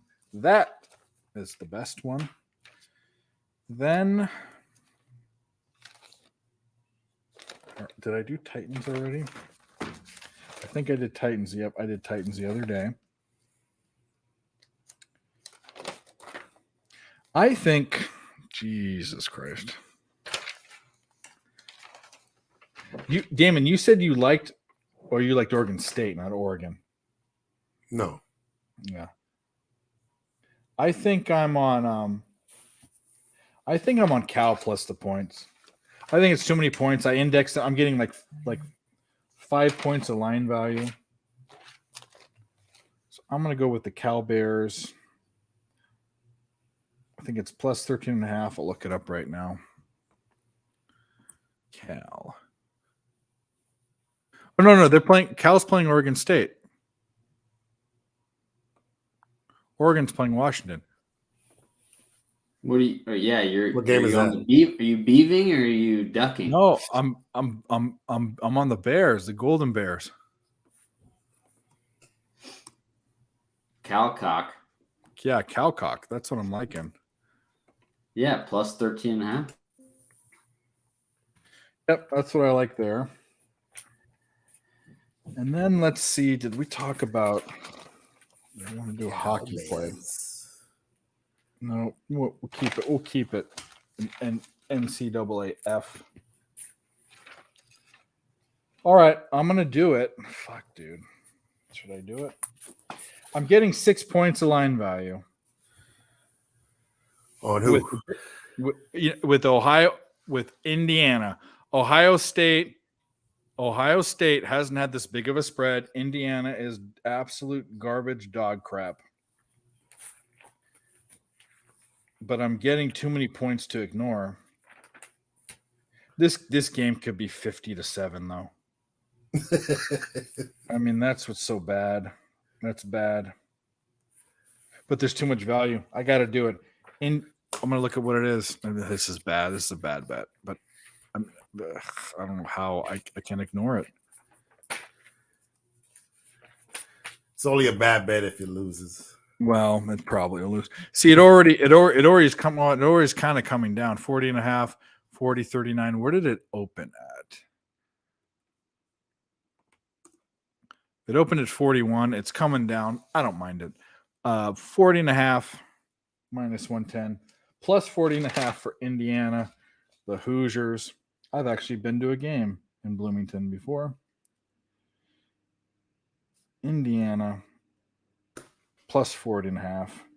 Wow, you take the poop award from me on that one. Yeah, that's bad. That's bad. But I'm gonna do it. I'm gonna hope OSU doesn't, scores 30 points. It's too. I mean, the people that make the indexes are smarter than I am, and six points of value is just not astronomical, but it's too much to ignore. And I almost don't even need to dive into anything. Oh, we lost Damon. But anyway, we're out of here anyways. Cut the show at about 3 hours. I like the shorter shows. I just wish everyone, some people, this is the thing. Some people are nice and say they're coming on and not. And some people are really busy. Like I know Nick and Tim are with their family. It's been the perfect storm of everyone doing things. And the Friday night show to me is more important than the Wednesday show because Friday night has more games, right? Yeah. But the reason why we like to post our Fade You shit, because the mindset is if you post it on Wednesday or Thursday, people are like, driving to work or you listen to a pod on the way to work for 30 minutes. And when you post it Friday or Saturday, people are already kind of engrossed in the game, so they might miss it. But if you're going to hop on live for sure, tonight's like a fun little, that's what I get to. But here's the deal. Once NFL is great for Tuesday or Wednesday because you get early lines and stuff. If your Friday night is so important for later, because once NFL goes, you still have college football and NBA. Like Friday nights are important. So I need to reevaluate people's schedules. But anyways, let's plug whatever you want. Fade You or otherwise, and we'll get out of here. Yeah, Fade You, FADEU with the U Sports, and you guys see my hazmat suit with the Z hazmat suit 23. We're killing it in the contest, and we're doing. I need to post more. I'm on the Anteaters right now against Oregon. They're up 15-8. BYU plus 10. Who's up 15-8? I'm on UCI too. I took that bet. Yeah, I got plus 15.5. They're up 15-8. So keep it up. I'm on BYU. Go Mormons, knock some doors. They're up 40-36. They're catching 10.5 at Aztec Stadium. Aztecas, they're beating them outright. We love it. Love our unranked dogs against them. And I think I told you my fade guy was on the Kings. The Lakers are up 13. Go Lake Show. Fade the guy live on the pod. I picked him up money line plus 150. Yes. We love it. Fade You. We love when like Dan or one of my fade guys text live pod like we did tonight. Give out some winners on the pod, and good. Thanks for having me, Dave, and I'll see you soon. No problem, buddy. We'll see you. Dave, man, where'd you go? Charger laptop died. We're just signing off. We're just plugging whatever we want. We gave our picks. We'll end the night, but Chris is on his way out. Thanks, buddy. We appreciate it. Go do poopy things. Thanks, Have brother. a good one. Hey, Yes, good to see you, Damon. I'll see you soon, brother. Yep. All right, Damon, we're going to end the show. Whatever you want to plug. Tell us where we can find you. I know where to find you, but maybe they don't. You can find me at Budlong Nomad on Twitter. I have an Instagram, but I rarely even use it, but I probably should start using it. But you can find me on there. I'm always posting pics. Right now, I'm just locked in on NFL and college football. As soon as that kind of trickles down, I'll start jumping back into NBA and college basketball. NBA probably like twice a week. Definitely Wednesdays, because usually there's nothing too much going on Wednesdays. So Wednesdays and Mondays, I have a few NBA picks. But cool. You can follow me there. Follow Dave, all the rest of the crew that's on here. You know the guys, know the vibes, and I'll try to be on here as a regular. Try to give you guys my bits and pieces and what I'm thinking about every week. We'd love to have you. I've wanted to get you on here for a while. I'm trying to get the crew on. Like Kelly doesn't, KLV.